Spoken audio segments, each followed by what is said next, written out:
Hard times create strong men. Strong men create good times.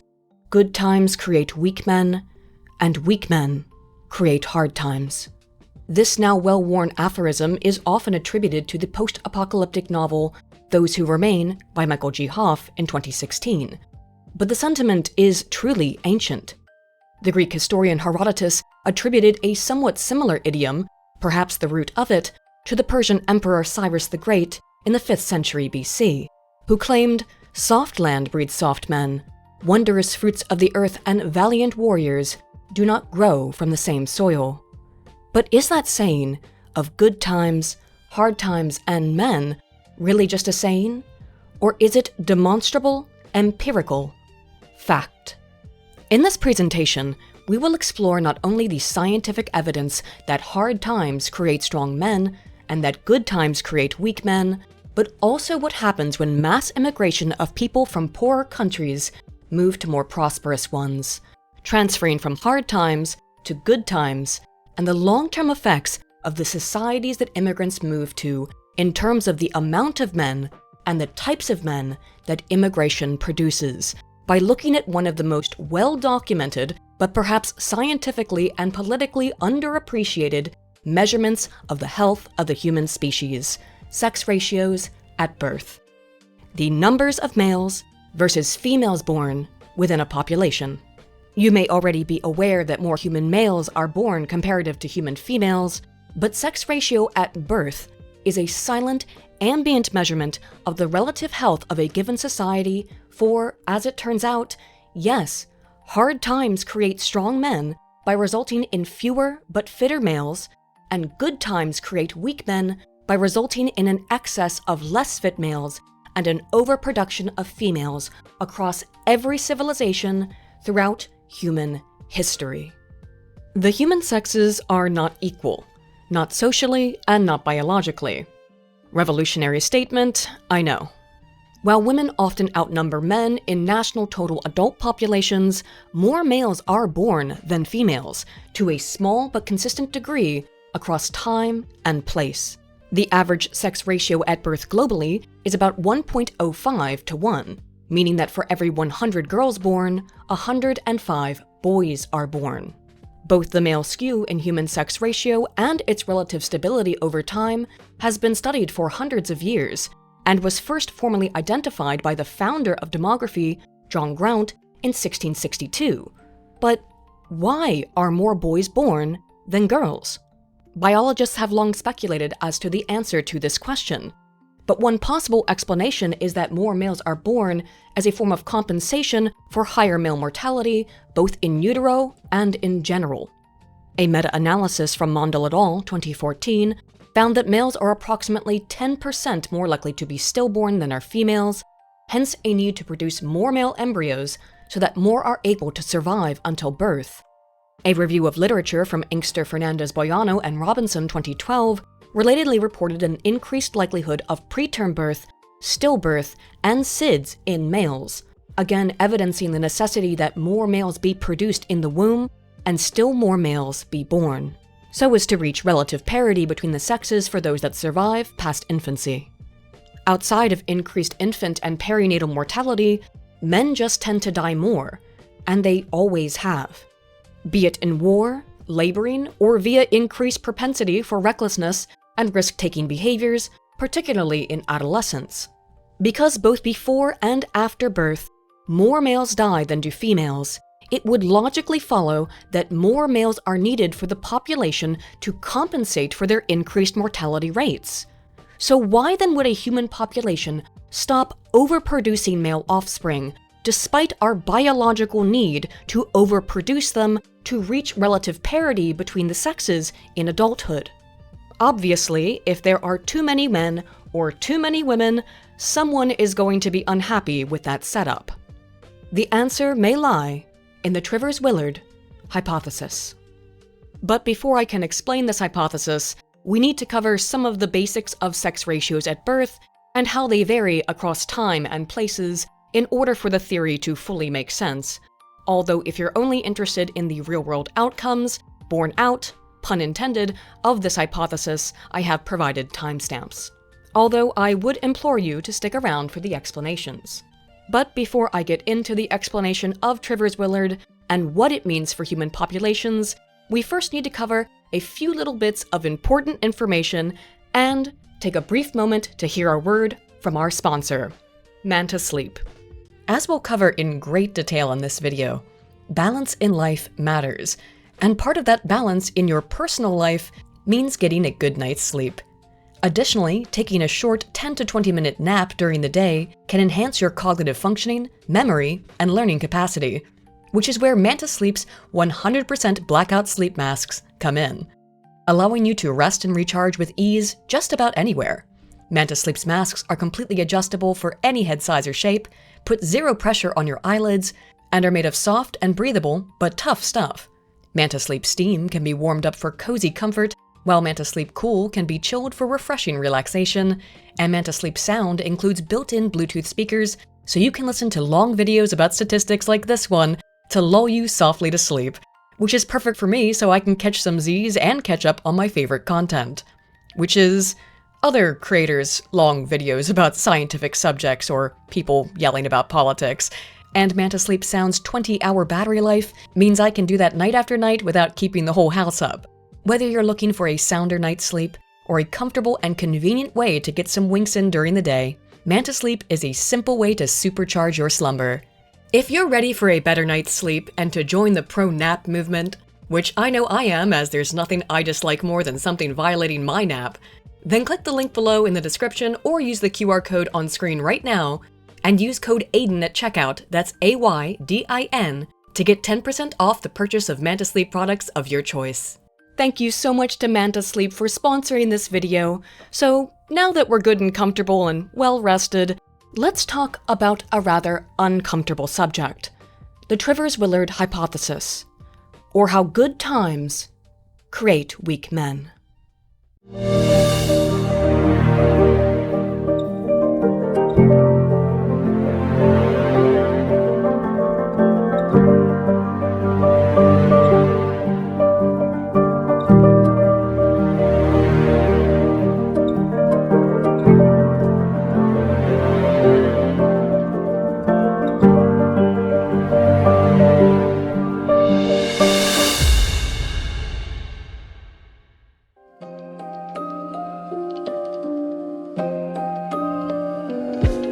Although 105 is the global average, no two countries consistently report identical sex ratios at birth.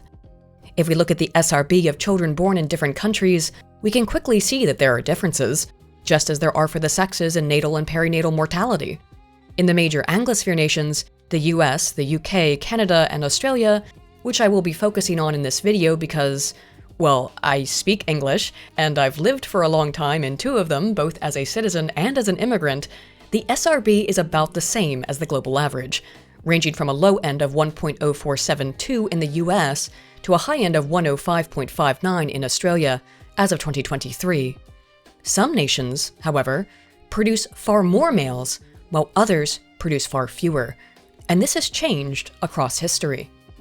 We can track sex ratios at birth in a single nation and compare them to significant periods of strife, such as economic crisis and war. Come on, Bill! Race for! Which I've done for the US and UK, alongside the total population's sex distributions for these two samples based on census data. In the US, the First and Second World Wars both coincided with increases in the number of males born, but there were significant drops in the ratio of males born, year by year, directly following the economic panics of the mid to late 1800s, the Civil War, the Great Depression, at the end of the baby boom, and after the Korean War, as well as in general since the 1980s, the latter of which can be attributed to any number of things, including stagflation, pollution, the oil crisis, increasing maternal age, etc., but the decline has been minute. I will offer a data-based hypothesis later for this relatively level yet downward-oriented SRB, but for now, put a pin in the very small but consistent decline in US sex ratios since the 1980s. In general, the US sex ratios at birth have been below the average of 105 since their last peak in the 1970s, and generally have been declining, albeit with peaks and valleys ever since. It has been on an upward trajectory since 2020, from a last low of 104.52 in 2019. Despite the natural male skew of SRB, the total population of the US was majority female until 2013, when it became majority male for the first time since the end of the Second World War.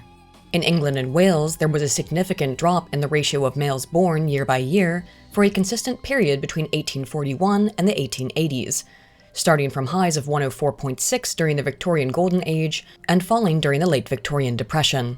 It increased dramatically during the pre-World War I economic boom and fell following the First World War.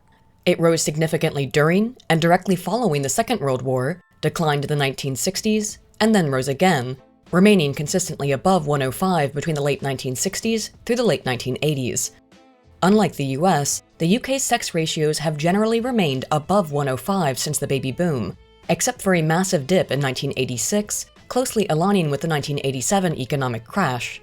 More recently, SRB has been trending upward in the UK since 2009, when it last dropped under 105.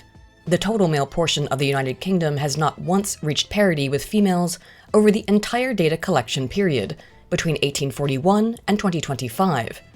There are many potential reasons for this, from high male emigration to generally high male mortality due to occupational hazards. Why has it done that?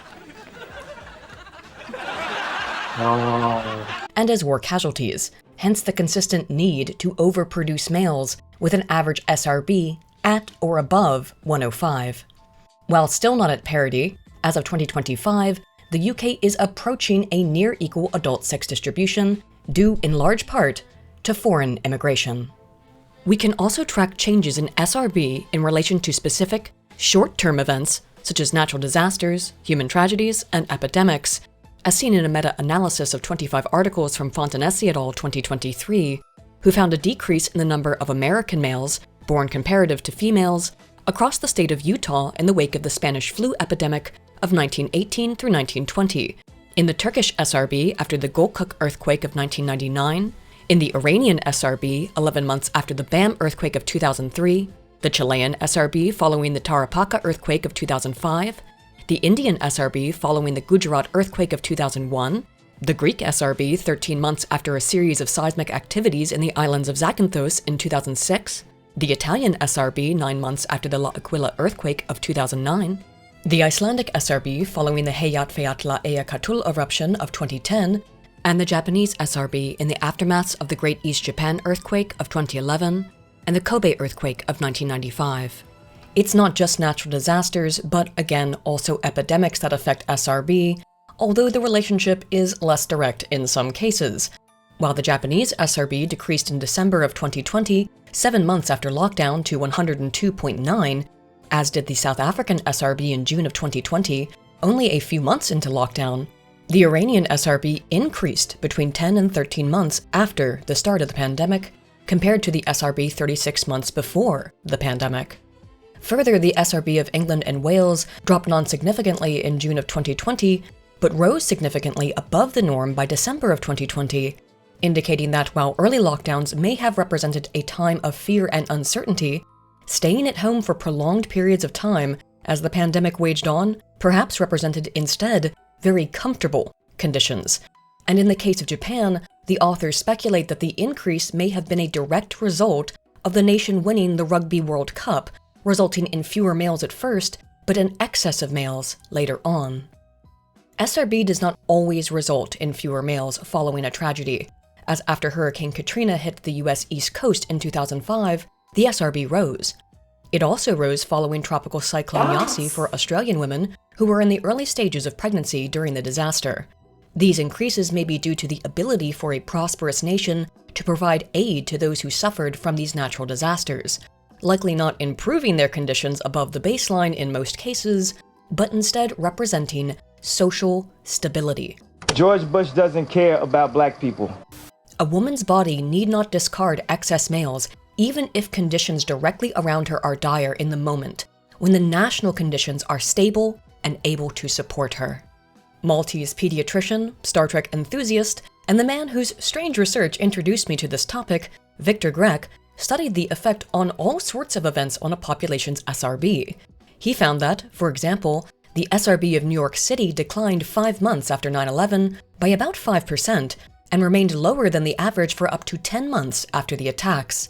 It fell in Ireland during the Troubles, compared to the period directly preceding them, in Los Angeles 4 months after the Rodney King riots, in Connecticut after the Sandy Hook shooting, and, ironically for the broader subject of this video, in Norway following Anders Breivik's attacks, motivated in large part by foreign immigration to the country. Even political discourse can alter the SRB, as Grech found that it fell in Quebec 3 months after the 1995 referendum held on the issue of secession from Canada. Even minor changes to the environment can alter a population's SRB as, for example, Hella Halema and Jakella 2008 found that between the 18th and 19th centuries in the Sami people of northern Finland, a 1 degree Celsius increase in average temperature resulted in a 1% increase in sons born annually. Arima 2023 found that in the Japanese Goto Islands, located due south of the Korean peninsula, aerosolized pollutants predominantly from China began to significantly increase as China's industrial sector did, resulting in seasonal changes to the SRB of the islands, with fewer males born in the winter following progressively oxidant-polluted springs. Increased nitrogen dioxide levels in the air of the heavily industrialized city of Yazd-Iran were related to an excess number of females born in the area, according to a study from Pormazar et al. 2023.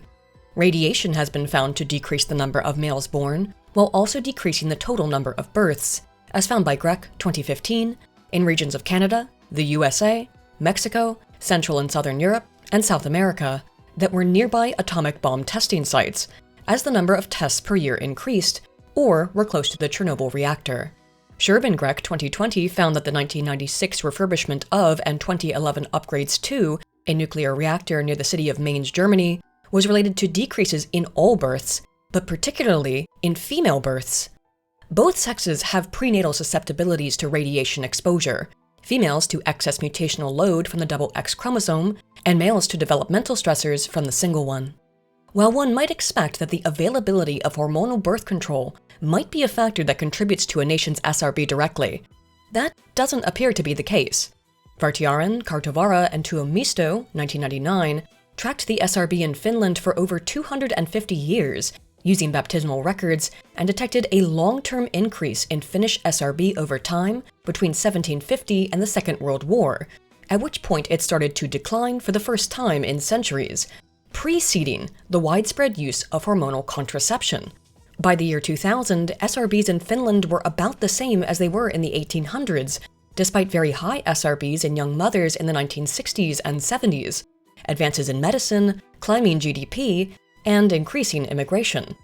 Because we have access to birth records dating back centuries, we can track minor and major changes in society alike in comparison to SRBs, which Golian and Liszpinska, 2022, similarly did for the population of Detva in modern-day Slovakia between 1801 and 1920, and found that the SRB dropped during conflict, economic crisis, crop failures, and major fires, dating all the way back to the Napoleonic Wars.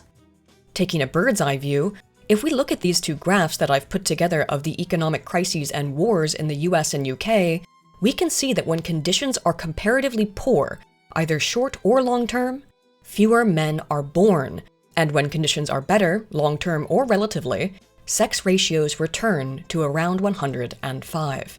Because males are more likely to die in utero shortly after birth and just in general as war casualties or in the workforce, more males than females are constantly needed to reach gender parity. Despite the 105 average sex ratio at birth, evidence from fertility research has indicated that the sex ratio at conception is even higher, and considerably so.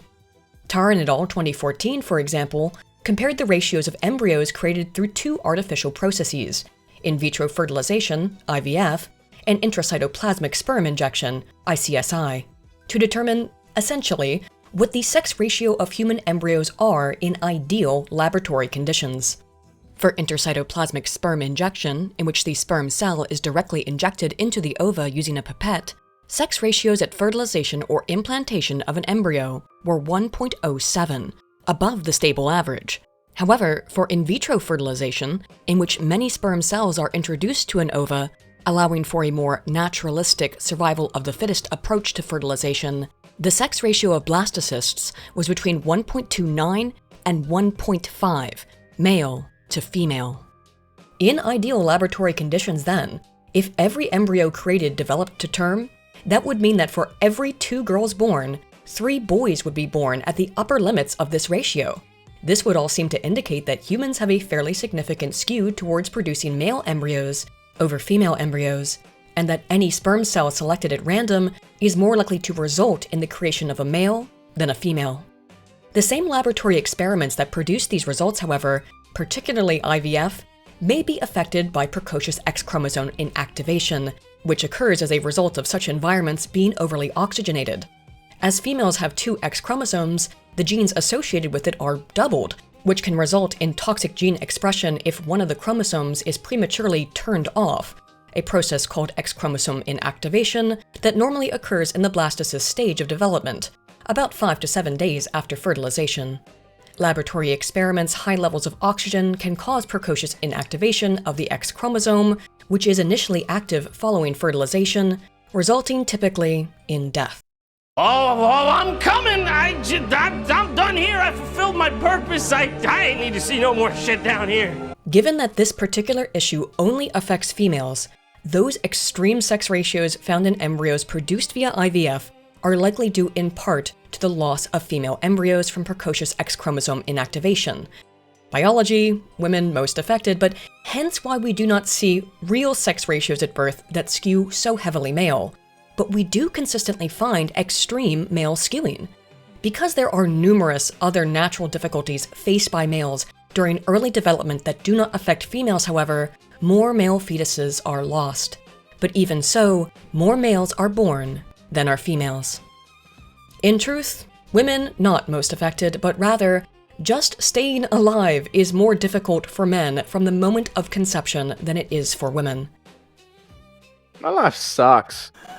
ICSI pregnancies tend to result in fewer relative male births, as seen in research from Do It All 2023, who found a SRB for ICSI, again directly injecting a single sperm into an ova, of 50.1%, considerably lower than the average, demonstrating the role that environmental factors also play in embryo survival from conception until birth, even with the use of fertility treatments. The point is, in optimal conditions, sperm meeting egg, males are far more commonly produced than are females, but environmental factors then influence those embryos, which results in sex ratios at birth around 1.05 to 1. But again, why? Why are so many more males created and more, if lesser than that at conception, born? And why is the ratio of males born in comparison to females lower during periods of economic crisis, war, and natural disaster? In 1973, evolutionary biologist Robert Trivers and computer scientist Dan Willard hypothesized that because subsequent successful reproduction is less likely for males than it is for females, that is, that there will be a few very highly reproductively successful male chads, many males who will reproduce a few times, and some males who will never be able to reproduce at all, it is therefore disadvantageous for a woman to carry a less genetically fit, referred to in the literature as a fragile male to term, in times of social upheaval or uncertainty, because he is less likely to be able to proceed to pass on his genes to his own offspring compared to a female to do the same, regardless of her own genetic fitness. When the conditions surrounding the mother are unstable, making pregnancy all the more potentially perilous, her body may not support the continued development of a male that will be less likely to be successful in gene propagation. Biologically, our one and only drive is the survival of our genes, along with the rest of life on Earth, from the smallest of microscopic life forms to the largest of animals. And so, to maximize her odds of passing on her genes to subsequent generations, gestating a fragile male is, essentially, a wasteful project for the body to commit resources to when resources are less abundant. This is the Trivers-Willard hypothesis. As a result, when times are good, more males are born, because a female of any species, biologically, does not need to be as concerned about her son's ability to reproduce when she has access to the resources necessary to produce more offspring. If one of her male offspring is a dud, a genetic dead end, but resources are plentiful, she can roll the dice again while still devoting these excess resources to caring for the offspring that she already has, to maximize the potential for her genes to be propagated across future generations. When times are difficult, however, and a female does not have easy access to the resources necessary to gestate an offspring, the time and energy investment necessary to produce and care for less genetically fit, fragile males represents, in harsh biological terms, a waste of those resources for the purpose of ensuring the continual reproduction of her genes. Unlike males, there are far fewer females who will be unable to mate, and thus, a female offspring is preferable for continual genetic propagation under strenuous circumstances. The Trivers-Willard hypothesis and its evidence in human biology and demographic trends means then that hard times create strong men and good times create weak men who otherwise would be terminated in utero. So, knowing as we do that SRB generally hovers around 105, how do good and bad times in different countries and cultures affect sex ratios at birth?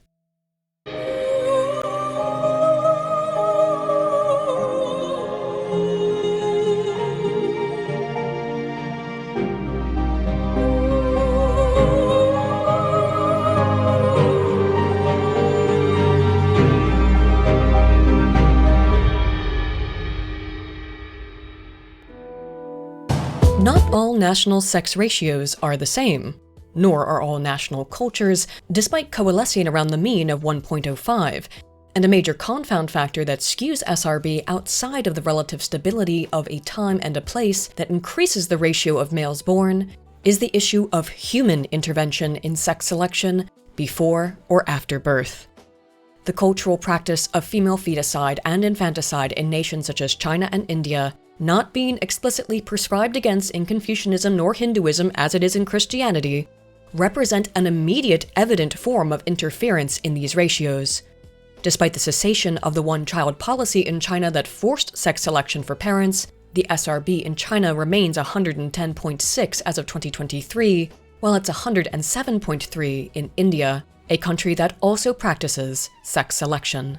This again means that for every 100 girls born in China, 110 boys are born, and for every 100 girls born in India, 107 boys are. I was then diddled by the sweatiest, most bitchless, unemployed creatures this planet has ever seen, and I went triple negative. In contrast, some nations have SRBs far below the 105 norm.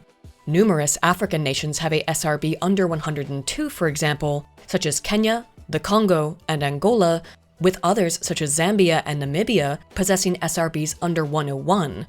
In the 2000s, Zambia and Malawi experienced a reversal of the norm, with more female children born than males, and further back in history, in the 1950s, even more African nations possessed a SRB under 100, including Zambia and Malawi, as well as the Ivory Coast, Mozambique, and Eritrea. A readily evident confound in these broad statistics for humans is, however, as previously mentioned, the practice of sex-selective abortion of females in some countries, such as China and India. Due to these cultural practices, the sex ratio at birth in India in the mid-2000s, when the skew peaked most recently, was 1.09 to 1, while in China the ratio was 1.17 to 1. For both Chinese and Indian immigrants to Australia, which with the addition of England comprise the three predominant countries of origin for immigrants to the nation and have since 2014, the SRB for a first child is 1.07, but for second births the SRB is 1.09 for Chinese immigrants and 1.13 for Indian immigrants. For third births, the SRB is 1.15 for Chinese migrants and 1.18 for Indian immigrants, according to data from Gebremedin et al. 2025. For migrants whose first two children were females, these ratios are even more skewed, with ratios for Chinese and Indian immigrants' third-order births being 1.32 and 1.33, respectively. More than 130 males born per 100 females.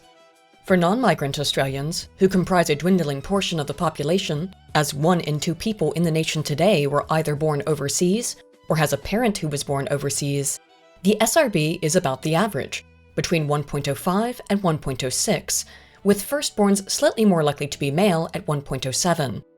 Accounting for the average SRB of 1.05 for Australia, this means that immigrants from China and India can be nearly 6 times more likely to have a male child compared to the basal Australian population. Moreover, in the case of Australia, there was a more than 10-fold increase in births to Indian-born mothers in the country from 1999 to 2015, as seen in Edwardson et al. 2018. These scholars similarly report data indicating the high sex ratios of immigrants to Australia comparative to non-immigrants, which were 1.11 for mothers from Vietnam, 1.12 for mothers from India, and 1.15 for mothers from China, relative to the total SRB of Australia at the time, which was 1.06. Moreover, multiple births to Indian mothers skewed even further male from the norm, with a SRB of 1.2, 120 males born from a multiple pregnancy, compared to the 1.076 SRB for singleton pregnancies in Indian immigrants to the continent. Again, all translated into real numbers, this means that for every 100 female children born to Australian citizens between 1995 and 2015, there were 106 males, but for Chinese immigrants to Australia, there were 115 males, and for Indian immigrants, there were 112, exacerbated by the significant increase in males born from a multiple pregnancy. Further, while the total population SRB remained largely stable at about 106, it declined in native-born Australian mothers while increasing in Indian, Chinese, and Southeast Asian-born mothers whenever the total population's SRB approached parity. That is, native-born Australian women started to have fewer males in the 70s, 80s, and 90s, but the national-level SRB remained largely the same during that time period because of the increasing number of males born to immigrants from India, China, and other Southeast Asian countries. This gives the deceptive impression that the SRB has remained unchanged over time, when it has, with declining native SRBs being compensated for by immigrant population SRBs. Edwardson et al. 2021 did also find that the excess of male parity to births, meaning births of a third child following previous births or miscarriages, peaked for Chinese and Indian immigrants in 2008 in Australia at an SRB of 1.5, 150 males to 100 females. Both groups had spikes at different times, such as in 2014 for Chinese immigrants and 2016 for Indian immigrants, but constant elevated male sex ratios at birth that consistently surpassed the comparatively stable, although slowly declining, non-immigrant Australian SRB. Again, at a low level of resolution, this makes it appear as if the Australian SRB has not changed, indicating that the nation is experiencing prosperity. But a higher resolution view reveals that the SRB of the nation has essentially been kept afloat by the disproportionate number of males born to immigrants from Asia. Based on 2023 data, there would have been an estimated 253 excess male births to Indian origin mothers in Australia and 156 excess male births to mothers of Chinese origin. These are just the excess males, above the expected SRB of 105. Assuming immigration levels to the continent remain stable, for Indian origin immigrants, in 5 years, that's an estimated 1,263 excess males, 2,526 in 10 years, and 5,053 in 20 years. For Chinese origin immigrants, in 5 years, that's an estimated 2,044 excess males, 4,088 in 10 years, and 8,176 in 20 years. There is little effect on the total Australian SRB coming from Australian-born mothers, nor from mothers born in the UK, New Zealand, the US, South Africa, Malaysia, Indonesia, Iraq, former Yugoslavia, Sri Lanka, nor Korea. The SRB is, in turn, being pushed up mostly by immigrants from India and China, and to a far lesser extent, due to sheer volume, Vietnam and the Philippines.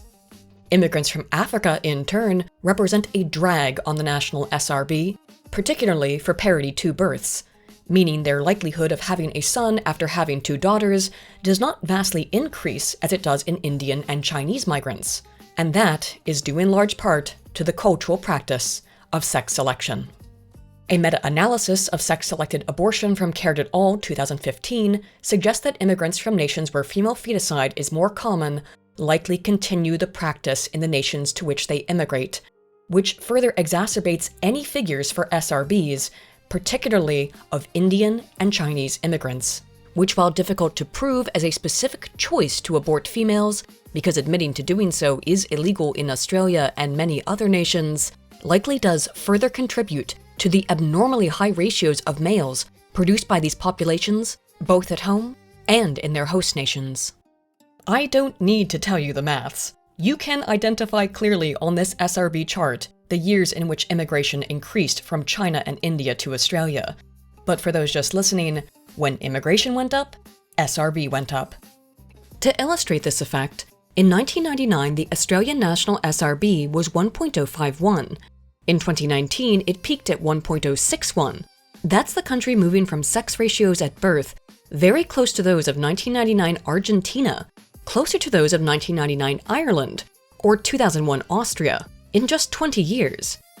Applying Trivers-Willard, this should mean that conditions in Australia have improved over that time span, but instead it is likely largely attributable to immigration from countries that practice sex selection, and for whom conditions are improving by moving to Australia, rather than Australia becoming analogous in its conditions to Austria. Well, if we take a look through the thin slab of asphalt that is Earth's crust, we can actually see that Austria and Australia are connected through Earth's surface by a space rock that got wedged into the Earth's crust. While it's leveled out in the years since, it remains at higher levels than it was before a spike in 2004, and again, you can see for yourself that during or shortly after more net migration, there tends to be an upward shift in SRB. As of September of 2025, the Australian government is currently in talks to spend $500 billion on 1 million new homes to be built by Indian workers, many of whom will likely then be able to permanently reside in Australia, coinciding with mounting concerns with immigration across the country and resulting in thousands of Australians protesting immigration policy nationwide. What's more is that, much as having previously given birth to 2 female children increases the odds of having a male child significantly, having aborted or lost a pregnancy, and again recall that both China and India culturally practice female feticide, also massively increases the likelihood of having a male, as seen in data from Canada published in 2016 from Urquia et al. They found that for Indian immigrants, having previously had 2 girls resulted in an SRB of 1.96, nearly 2 boys for every girl born. The odds of having a boy were 1.77 times the norm if the current birth was preceded by 1 induced abortion, 2.38 times higher if preceded by 2 or more induced abortions, and 3.88 times higher if the abortion was performed at 15 weeks or later, by which time the baby's sex can be determined.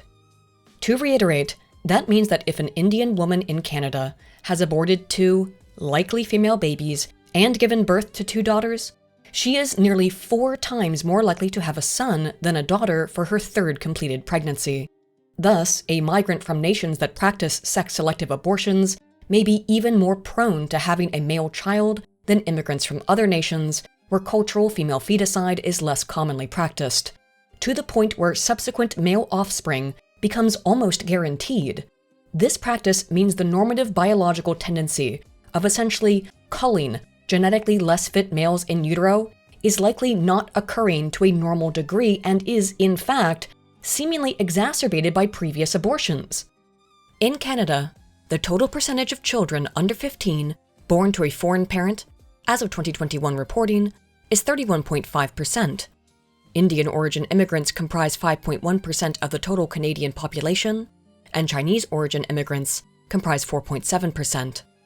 The SRB for Indian prima paris immigrants, those who have given birth once, is similarly well above the Canadian average of 1.05, at 1.11, and among multiparous women, those who have given birth 2 or more times, the SRB is 1.36, according to data from Ray, Henry, and Urquia, 2015.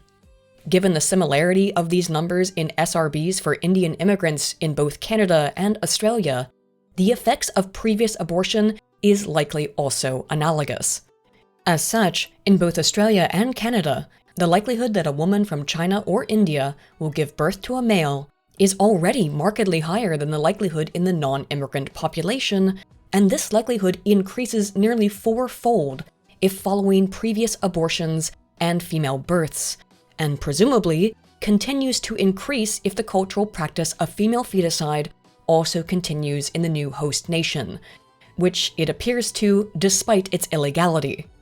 This means that the likelihood of a Chinese or Indian immigrant in Australia and Canada of having a male child, while on average already significantly higher than the local populations, if that birth was preceded by 2 abortions and the birth of 2 girls, is nearly 4 times that of an Australian or Canadian citizen at the uppermost limits of these effects.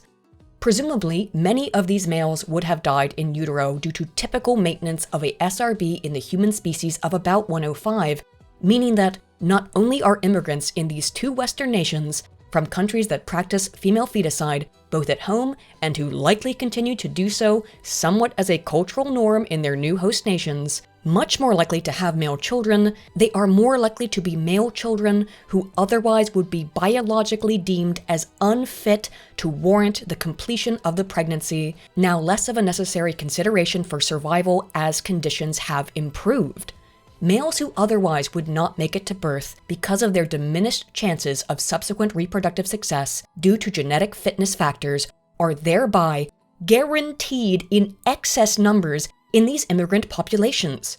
One may expect that these rates will subside the longer that immigrants remain in their host nations, as they become more accustomed to the better conditions that, according to Trivers-Willard, spurs on these excess male births not accounted for by sex-selective abortion. However, that was not the case for Indian immigrants to Canada between 1993 and 2014, as seen in an analysis from Brar et al. 2017. For Indian immigrants to Canada who had already given birth to 2 daughters, the SRB before 2000 skewed female, as low as 0.63. But for those who immigrated after 2000, the SRB for third births amongst mothers from the Punjab region specifically was 1.51, 151 males per 100 females. This was the adjusted odds ratio, but in the unadjusted data, for a third birth following 2 daughters, the SRB for Indian mothers who had lived in Canada for less than 10 years and who spoke Gujarati was 1.19, who spoke Hindi 1.30, and who spoke Punjab 2.1. More than 2 to 1 male to female. The unadjusted odds ratio for Indian mothers who had lived in Canada for more than 10 years was 1.06 for Gujarati, but 2.17 for Hindi speakers, and an astonishing 2.7 for Punjab speakers, approaching nearly 3 males born for every female. Elevated SRB does not just dissipate over time in immigrants, it increases. And it also remains elevated for the children of immigrants, as seen in an analysis of SRBs in Canada from Almond, Edlund, and Milligan, 2009, using data collected between 2001 and 2006. In general, they found that the SRBs of Indian immigrants to Canada was 1.9, and for Chinese immigrants, 1.39. For all parity 2 births to first-generation immigrants to Canada over the age of 18, the SRB was, again, 1.5. But the SRB for parity 2 births in second-generation immigrants to Canada was still 1.32. For immigrants who had her first child before the age of 18 in Canada, her first, second, and third births, although less extremely skewed male, were still skewed male, at 1.08, 1.09, and 1.23. It appears to take 4 full generations for all of one's grandparents to have been from Canada before elevated immigrant SRBs level out to the national norm. Having 1 or 2 immigrant grandparents was related to an SRB by parity of 1.06, 1.13, and 1.21, but having 3 immigrant grandparents was related to an SRB by parity of 1.07, 1.11, and 1.45. For a woman of Indian ancestry in Canada to have the same odds of giving birth to a son relatively equivalent to that of non-Indian Canadians, all 4 of her grandparents would need to have been born in Canada. 4 full generations of working in the Deliveroo mines to earn the right to live a life equivalent to that of the average Canadian. I am a leaf on the wind. Watch how I soar. This message brought to you by the Canadian Standing Committee on Citizenship and Immigration. Canada. Become untouchable. Seeing as that joke was a bit of an air combo that may have left some of you in traction, let's get into some relatively less extreme factors that influence those elevated SRBs. The time between births in Canada can also influence said SRBs for Southeast Asian immigrants, as we can see in a study from Edsera and Ferreira 2020, who assessed the SRBs of immigrants from China, Hong Kong, Singapore, Mongolia, Macau, and Korea, which they categorized broadly as Chinese. I don't know, I don't make the rules here. India, Pakistan, and Bangladesh, which they categorized broadly as South Asian, and Sri Lanka and Vietnam, categorized as Asian Other. They found that of all Southeast Asian groups, only those born in South Asia, again, India, Pakistan, and Bangladesh, were between 3.6% to 4.5% more likely to have a boy after the birth of a girl compared to other Southeast Asians after having a boy, and were more likely to have a boy compared to immigrants of any other region of origin. These imbalances were larger when there were less than 2 years between the births of the first and second child. For all immigrants, the likelihood of having a male after a female was highest within the first 24 months after her birth at 5.6%. After that, the increased likelihood decreased to 4.1%, and after 36 months to 2.8% increased odds of having a male child. These rates were higher when children born abroad were included, which again, given the cultural practice of female feticide, may be more heavily affected by said practice. Using data from Orkia et al. 2016 and Ray et al. 2012, no population appears to be dragging the Canadian SRB down to a significant degree, including both Canadian citizens and Europeans, Filipinos, Pakistanis, and East/South Asian origin immigrants. The SRB in Canada is instead being pushed up by Asian immigrants, which, when combined with a declining first age of birth for mothers in Canada, is related to diminishing SRBs in older mothers, as per Matthews 2005, and has left Canada's SRB artificially stable since 2008. Before that, it had been declining since the 1970s, as illustrated in data from Davis, Gottlieb, and Stempinski, 1998. In the UK, the total SRB is 1.0543. The UK's population of immigrants of Indian origin is 2.28%. Drawing from SRB data from Met and Jaw 2022, Dubbuck and Coleman 2007, and ONS statistics, the SRB of Indian immigrants across parity groups is between 1.07 and 1.85. The population of immigrants of Chinese origin is 0.75, and the SRB for Chinese immigrants is between 1.05, again the average, and 1.27. Calculating those odds alongside all ethnic groups in the UK, the weighted SRB of white Brits is 1.0533, slightly below the national average. When weighing for population share, this equates to a downward push on the national SRB from the native white British population, which is also pulled down by other ethnic groups with low SRBs, including Pakistanis, Bangladeshis, and Black Africans, Caribbeans, and those of other origin, while it is pushed up by Chinese, Indian, whites of non-UK origin, and immigrants of other non-specified origin, likely from the Arab-speaking world, although I cannot say that for certain, based on the classifications of ethnicities provided by the Office of National Statistics. Comparing all groups with SRBs above the national average versus all groups below the national average equates to an excess of 74.5 males per year born to Indian, Chinese, non-UK white, and other ethnic groups in the UK. There were 594,677 live births in England and Wales in 2024, the first increase in births since 2021, of whom 71.2% were born to British mothers, meaning that there were approximately 443 excess males born to Chinese, Indian, non-UK white, and other ethnic groups that year. Males who, via Trivers-Willard, may have been terminated in utero in their parents' home countries. While the Department of Health claims that sex-selective abortion is illegal, the British Medical Association, General Medical Council, and British Pregnancy Advisory Service all argue that if coinciding with health concerns, it should not prevent an abortion, and it likely does not, which further confounds things, but overall, the current SRB of the United Kingdom which has fallen from 1.061 in 1970, has been pushed up due to excess males born to non-Brits, while being pulled down, albeit slightly, by native Brits. A 2015 report from the Department of Health provides real SRBs for various immigrant groups to the UK, with data collected between 2009 and 2013. As far as I can tell, a more recent analysis has not been conducted by the government, for perhaps political reasons, as I think will become quickly apparent. The total SRB for Indian immigrants in the UK, as of 2015 then, was at the average of 105, but it was 106.5 for second births and 110 for third and subsequent births. And for Chinese immigrants, the total SRB was 107.1, 106.6 for second births, and 112.2 for third and subsequent births. The immigrants with the highest SRBs in the UK, over 110, are Albania at 110.4, Argentina 114.8, Azerbaijan 112.1, Belarus 114.4, Cambodia 114.5, the Channel Islands 111, to my immediate surprise, as that's where I live, and I can tell you that if that's not just a data artifact from a small sample size, which is a possibility for many of these numbers, it's probably because of just how expensive it is to live here, and likely represents thereby Trivers-Willard in action, improved relative conditions induced by moving from smaller but safer and much more expensive England to bigger, more dangerous, and slightly less expensive England. Although I just read this description of the Channel Islands aloud to my husband, and I don't think he's very happy about it.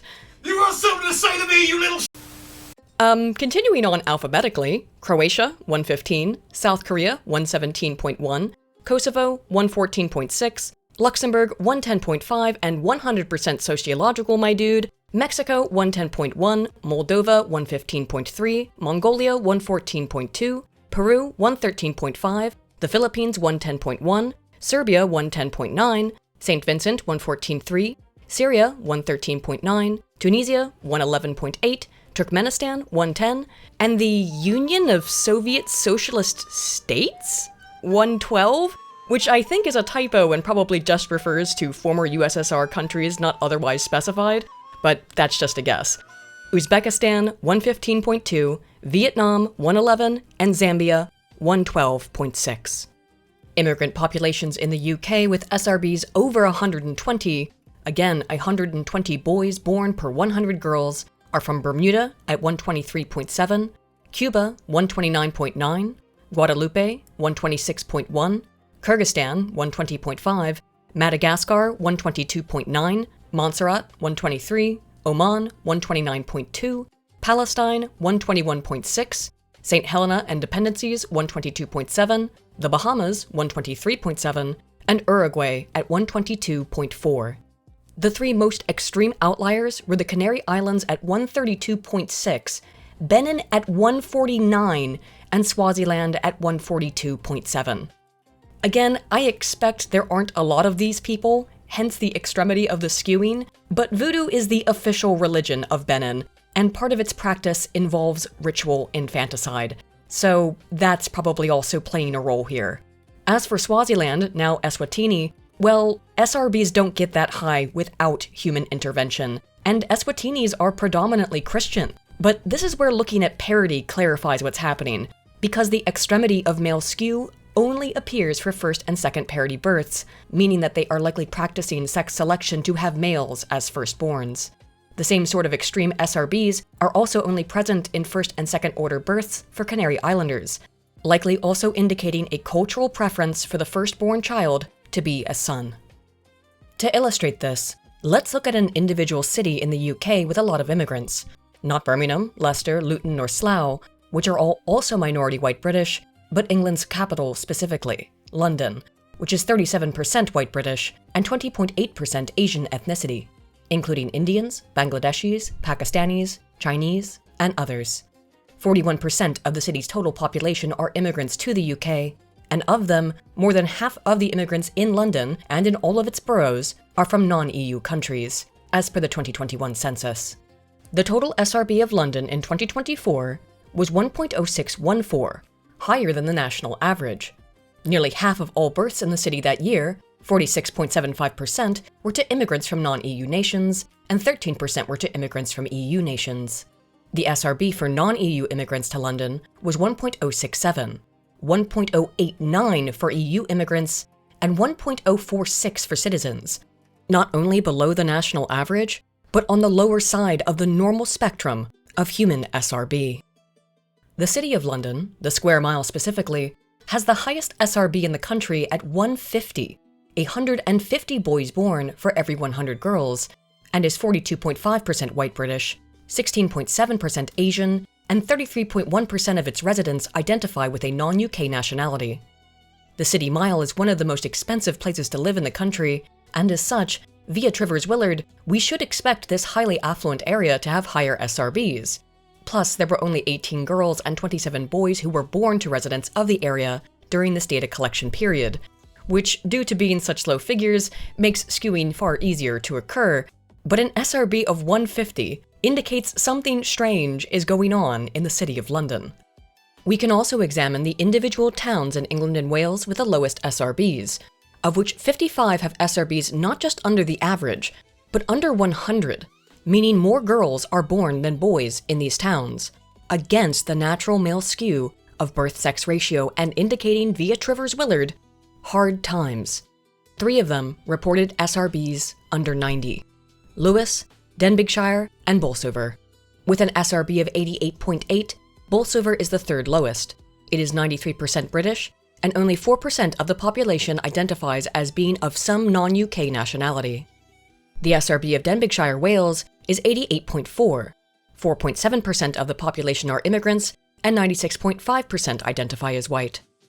The town with the lowest SRB, Lewis, has a ratio of 85.9. 4.7% of Lewis's population identify with some non-UK nationality, and 94.2% identify as white. It also ranks amongst the lowest in regional GDP, 124th out of 164. As such, we can see how the areas of the UK with the lowest sex ratios tend to be those that are predominantly white British. But a certain amount of immigration seems to also decrease SRB, as Lewis has fewer white British people than does Denbighshire, which has fewer white British people than does Bolsover. Already something is not right for SRBs to be so below the average, and it appears that increasing number of immigrants make things worse. The most British region in the country is the Isle of Walney, part of which, according to the ONS, is 100% British, as of the 2021 census. A report from March of 2021 recorded the SRB of the Morecambe Bay, in which Walney is located. With 238 births that month, the SRB of one of the most ethnically British places in England was 98.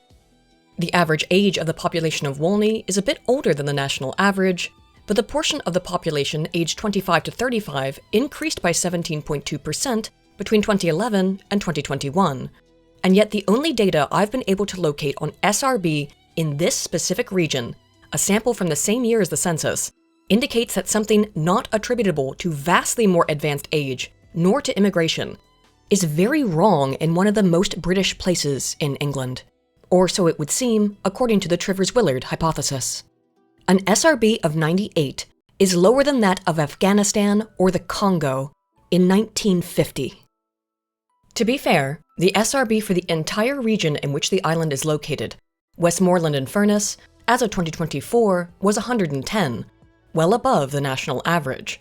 This is a relatively large region that is still very much predominantly white and British, 97%, although the portion of Asian immigrants in the area nearly doubled between 2011 and 2021.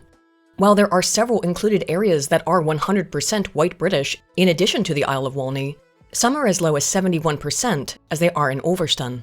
Given that the small sample from March of 2021 that looked exclusively at the Morecambe Bay area was collected during the pandemic, a time of high social stress, that may have resulted in such an alarmingly low SRB for the island of Walney. But it is alarmingly low. In 2024, about 37,000 people arrived on small boats in the UK, largely from Muslim-majority countries. If we follow the same birth trends as Indian immigrants, as Muslims also practice female feticide, and in fact, predominantly Muslim nations have some of the highest SRBs in the world, the result would be 1 excess male per year based on the SRB for other ethnic groups at 1.065. After 5 years, it's 4 excess males, 8 after 10, and 16 after 20. If boats continue to come in at the same numbers as they did in 2024, this is 12 excess males from that exact cohort after 5 years, 43 after 10, and 165 after 20 years. These are the excess, perhaps fragile males born in addition to the ones born every year to this cohort, just to be clear. But I'm not entirely sure what the British government means by the other ethnicity, if these people identify themselves as Asian or if they identify themselves as white, which some do, and makes the statistics fuzzy, I suspect partially by design, so these numbers are highly speculative, but if trends don't change, just the tip of the iceberg. Further, all the aforementioned figures are the excess males after accounting for the natural male skew of SRB in the UK.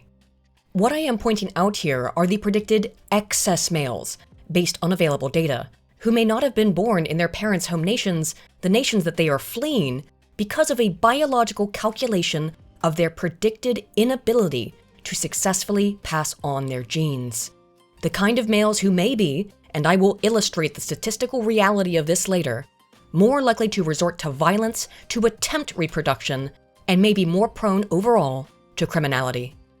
These are the biologically predicted, less productive, less reproductive males in excess of females, with perhaps nothing better to do besides criminality. If you're on the outside of the UK and just looking in via the window of the internet, and wondering why teenage girls in Scotland are arming themselves with knives and axes, why people are painting the cross of St. George on roundabouts and protesting against their nation's immigration policies by the thousands, understand that the countries are not only bringing in millions of males over time, more than 25,000 illegally from small boats just in the first half of 2025 alone, it is bringing in millions of males who themselves will be more likely to produce excess, and being excess, disproportionately fragile males who are unlikely to themselves be able to reproduce without perhaps resorting to violence.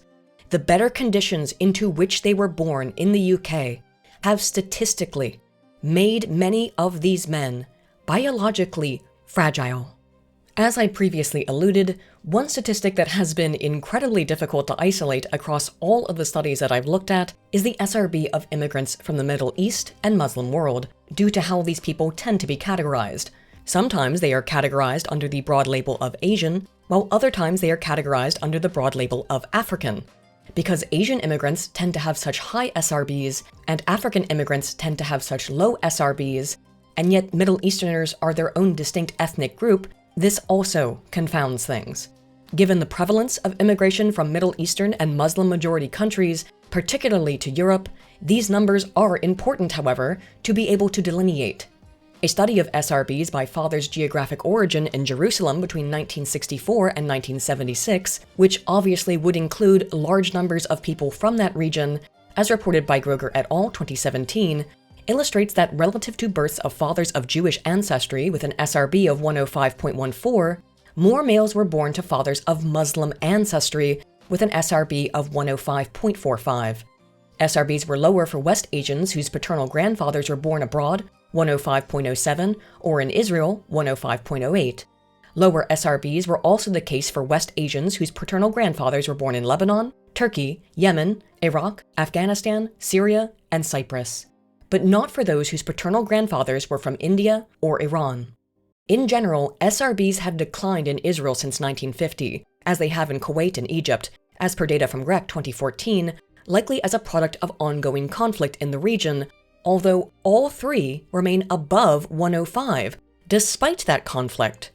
Even in hard conditions and with declining SRBs over time, these Middle Eastern and Muslim-majority countries have maintained a SRB at or above the average, which may be in part genetic and environmental, but is also attributable to female feticide practiced in Muslim-majority and Middle Eastern countries. The Cold War period was accompanied by unquestionably hard times in many countries in the Balkans and the Caucasus, many with large Muslim populations, but also many with large Christian ones. And for that reason, we find vast increases in the SRB within those regions after the fall of the Soviet Union in 1990.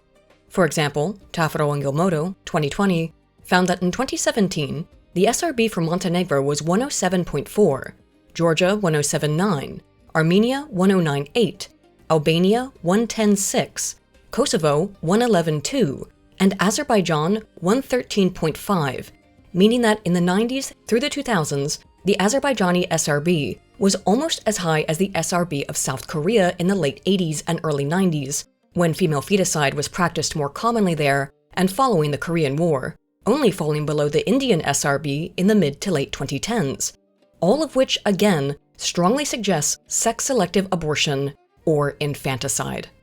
Data from the same region from Mesli, Vallon, and Baurishvili, 2005, reported 140.5 abortions per 1,000 pregnancies in 1991 for women aged 15 to 34 in Georgia. In 1998, there were 13.5 more abortions per 1,000 pregnancies in the country. Abortions decreased in Armenia from 92.1 per 1,000 in 1991 to 81 per 1,000 in 1998, which the authors attributed to an increase in the use of hormonal birth control. While the skew for both countries between the first and second birth was towards females, for third births and onwards, a male birth was considerably more likely if the first 2 pregnancies were female. This practice of sex-selective abortion resulted in an SRB in Georgia in the 90s of 118, and a SRB in Armenia for all births in the 90s of 135. Both Armenia and Georgia are, however, predominantly Christian, meaning we cannot rule out cultural norms superseding religious devotion when it comes to sex-selective abortion. It is because of sex-selective abortion that numerous Middle Eastern, North African, and Arabian countries reported extreme SRB skewing between the 1950s through the early 2000s, as seen in a study from Tabutin and Schumacher 2005. While the sex ratios across North Africa were closer to 100 than to 105, in the year 2000, in Libya, they were 107.5. For the Middle East, SRBs were below 105, except in Jordan, where they were 108.7. For the Arabian Peninsula states, however, only Yemen possessed an SRB at 103.1, while for Saudi Arabia, the SRB was 119.3. For Bahrain, 135.8. Oman, 139.6. Kuwait, 155. Qatar, 178.2. And for the United Arab Emirates, it was the highest I have ever seen it, 207.2 in the year 2000, more than 2 males for every female, not in a unique parity scenario, but on average. Are you having a boy or an abortion? Again, because immigrants from the Muslim world are often included in broader categories, namely Africa or Asia, it becomes very difficult to isolate these groups when they immigrate. If a country includes them in the broad category of African, they massively skew that entire group's SRB male due to sex selection practices.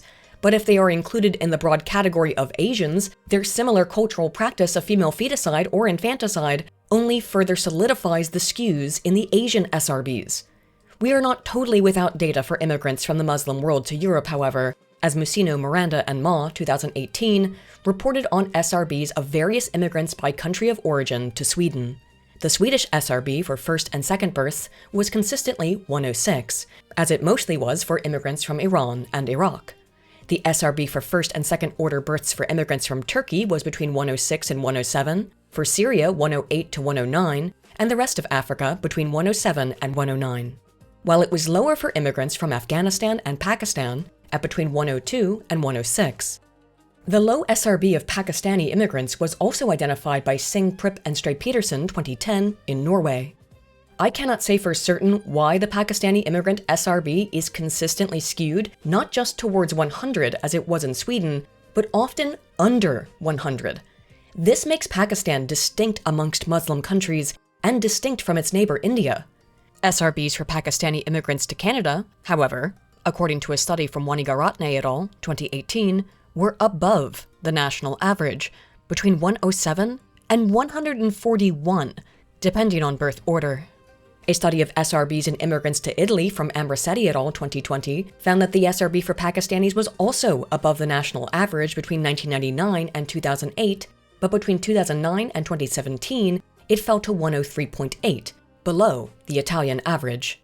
Following both the data and the Trivers-Willard hypothesis, it would seem that how high a Pakistani immigrant's SRB is may thereby be highly context-dependent on the relative conditions, comparative to Pakistan. Pakistanis then may represent a strong case for the Trivers-Willard hypothesis of relative conditions. As to why the SRB is so low specifically in Scandinavia, I would suggest that maybe it's the cold representing unpleasant times, but that same result wasn't present in the Great White North of the Americas, so it's just a guess. A factor that may play a role in these strangely low Pakistani SRBs may be consanguinity, namely cousin marriage. 43% of Pakistani immigrant marriages in the UK were between cousins, and 60% were between blood relatives, as per a 2022 report from Bradford. Research on this exact subject is hard to come by, for self-evident ethical reasons, but Ansari and Singha, 1978, as cited in Riaz Manan and Malik, 2016, observed that as the inbreeding coefficient increased in the population of Bihar, India, the sex ratio decreased, meaning excess girls. Biddles, Devi, and Rao, 1998, found a decrease in SRB for second cousin marriages, but an increase in first cousin marriages. Overall, there is no strong evidence for the effect of consanguinity on SRB, which may be because it doesn't exist, but could also be because it's difficult to get accurate information on this subject. So I cannot say with any certainty, but consanguinity may play a role in the low SRBs of Pakistani immigrants. Turning our attention away from Europe and back to North America again, and specifically the United States, in general, the SRB of the US has almost always been slightly below the biological norm of 105. The SRB dropped significantly during the Civil War and in the economic struggles that preceded it. It fell during and after the Panic of 1893, the most severe economic recession the country had yet faced, but afterwards, SRB rose through the First World War, which makes sense given the US's limited involvement. Afterwards, the next major drop occurred during the Great Depression and continued until shortly after the start of World War II. While the US was far more involved in the Second War than the First, the war economy was also booming, and speaking of booming, the end of the Second War was met with a massive baby boom, which at first increased the SRB until the 1950s, when it dropped significantly. By this point, the women of the baby boom had already had their first baby and moved on to their second, third, fourth, etc. Many of these women who started having children during the baby boom would also be approaching their late 30s or even early 40s in the mid to late 1950s. Both parity and maternal age are related to decreased SRB, so despite more males being born at first, as the boom continued, the SRB began to skew female, leading to an SRB in 1956 of just 101.7, which was likely also in part contributed to by the Korean War. The relatively high SRB, at least for the US, experienced after World War II does mean, however, that many early baby boomers could likely be described as fragile males. As the children born during the baby boom started to have children of their own in the early to mid-1970s, the SRB started to approach the norm of 105, despite the US's prolonged participation in its war with Vietnam. The SRB of the states reached the average of 105 for the first and only time between 1850 and 2023 in 1975 and only in 1975. Ever since that year, with potentially peak fragile males, the SRB has generally declined, reaching a low point of 104.5 in 2019. But there was also a small, short dip in the early 1990s, largely coinciding with the Gulf War. More recently, SRB has been increasing since the start of the pandemic in 2020. Despite the general decline, the total US SRB has remained largely stable, no major peaks nor valleys, and that may be due in large part to foreign immigration. In 1990, during the dip in the SRB, there were about 20 million immigrants in the United States, and in 20 years, in 2010, that number doubled. As of 2023, there were nearly 48 million immigrants in the United States. To help explain the late baby boom SRB decline, we can look to Matthews, Brady, and Hamilton, 2005, who conducted a trend analysis of sex ratios at birth in the US and found that a significant portion of the decline in US SRB was attributable to the average age of mothers increasing between 1940 and 2002. For the national SRB, there was a jump between the late 1960s and the early 1980s, but looking at the SRB of just white mothers, this jump was minimal compared to the total, and has otherwise been declining since 1970, with the high point at around 105.57 by their estimate. The differences between the total US SRB and that of white Americans that occurred in the late 1970s, that I asked you to put a pin on earlier, are thereby likely the result of the 1965 Immigration and Nationality Act, which resulted in significant increases in immigration from Southeast Asian nations such as Korea, Vietnam, China, and the Philippines. During this time frame, the only group that possessed a SRB around the same as white Americans were the Japanese. They also found that for all Americans, increasing parity decreased SRB, meaning the more children a woman has, the more likely each subsequent child is to be a girl, thus explaining the drop in SRB for women who started having children during the post-war boom. Branham et al., 2009, again found a relatively consistent but very minimal decline in the US white SRB between 1989 and 2006, while the SRBs for Black Hispanics and non-white Hispanics increased. Black and white SRBs were at near parity in 1989, but the Black American SRB plummeted in the early 90s and remained well below the white SRB through 2006. Branham notes that Black Americans' sex ratios are particularly strongly affected by the mother's age, and as mothers got older in general, this likely particularly depressed Black American SRB.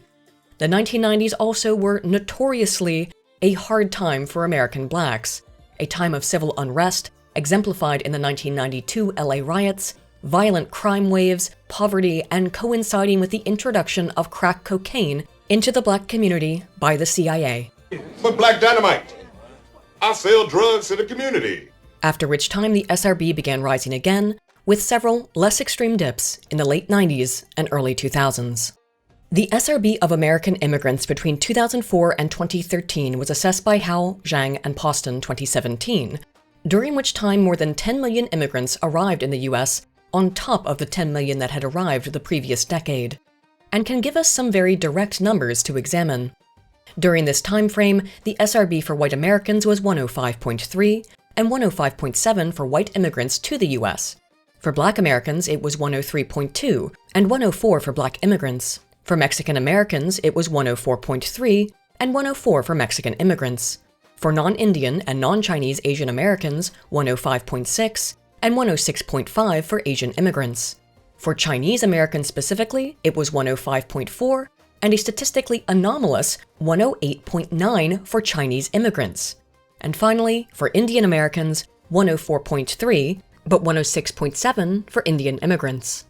When the father was a different race as the mother, the SRB of Chinese immigrants was higher at 109.1, and the SRB of Indian immigrant children whose father was not Indian was similarly so at 109.5.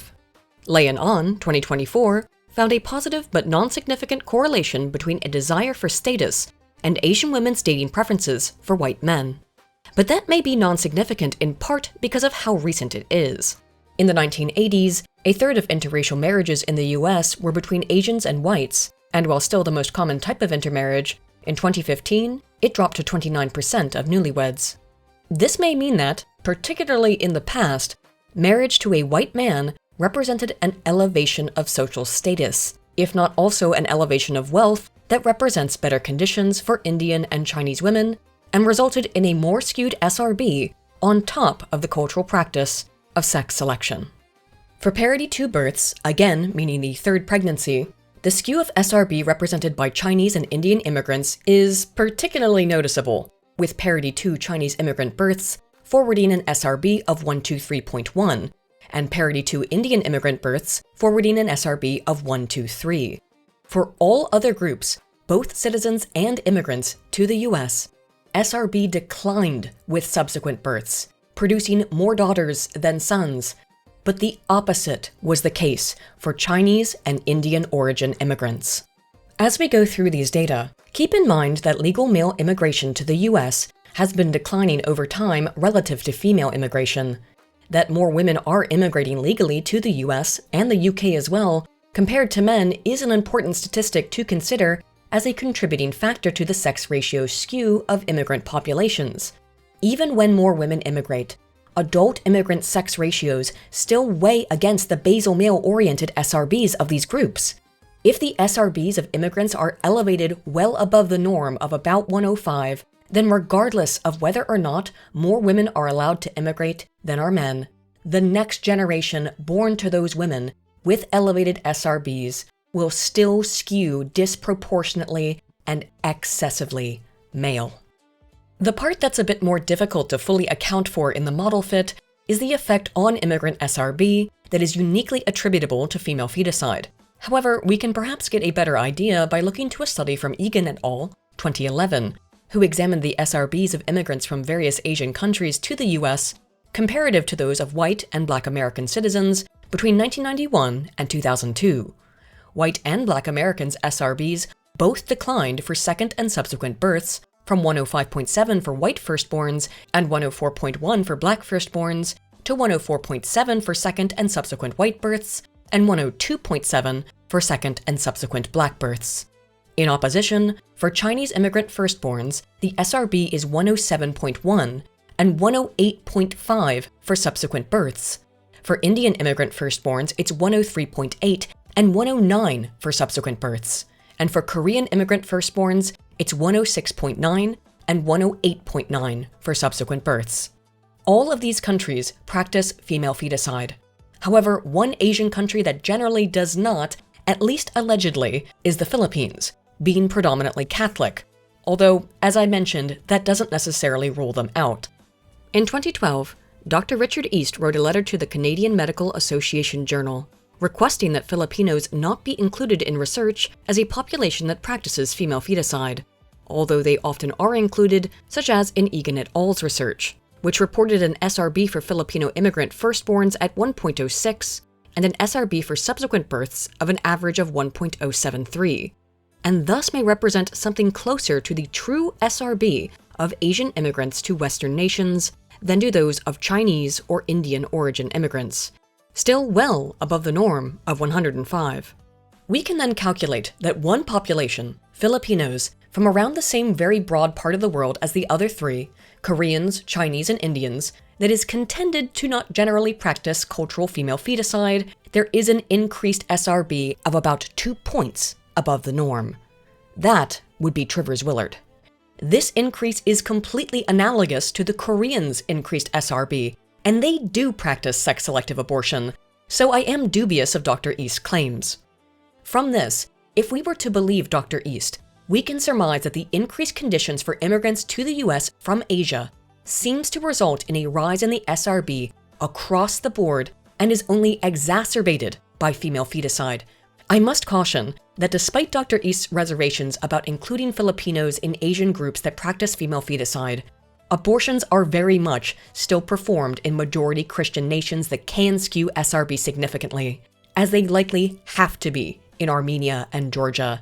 So this is all predicated on Filipinos engaging in less sex-selective abortion, which I'm really not sure of.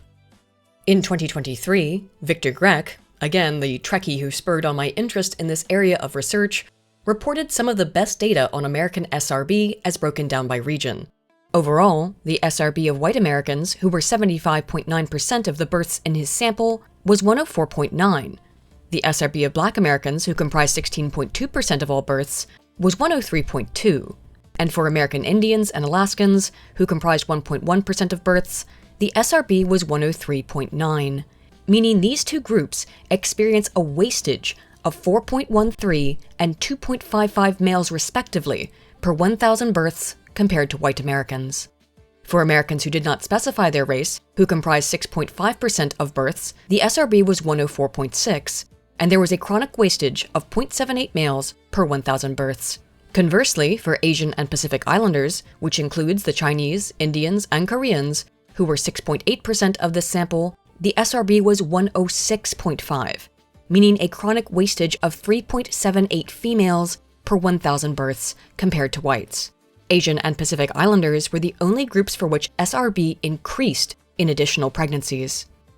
As we can see in further research from Sanchez-Baracarte 2023, who assessed SRB across intermarriage groups, and found that, generally, SRB tends to be higher in marriages between individuals of the same race. But there are some exceptions. In this sample, the SRB for white American couples was 105.7, 103.4 for Black American couples, 108.4 for Chinese American couples, 106.3 for Indian American couples, 104 for Mexican American couples, and 102.9 for American Indians and Alaskans. For Korean Americans married to a white American, those couples were more likely to have girls than were same-race couples of either group, although this elevation was particularly pronounced in Korean female white male couples. A similar trend was the case for white Japanese couples, as SRB was higher than the white average when the husband was Japanese, but considerably lower than the average for both groups when the wife was Japanese. SRBs were higher for white couples, but lower for Chinese couples for the children of white Chinese intermarriages. For white Indian couples, SRB was lower for both groups when the mother was Indian, but higher than the average for white couples when the mother was white. The SRB of children with a white mother and a black father were higher than that of white couples, but SRB was lower than the average for Black Americans when the mother was black and the father was white. The lowest SRB by intermarital group was that for Black women with American Indian men.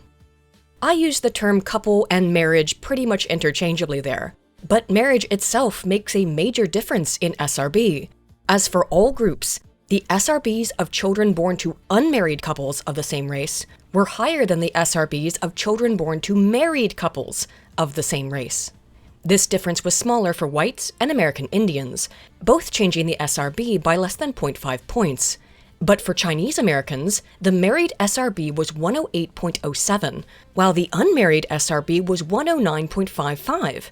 For married Black Americans, it was 102.68, but 104.24 for unmarried American Blacks.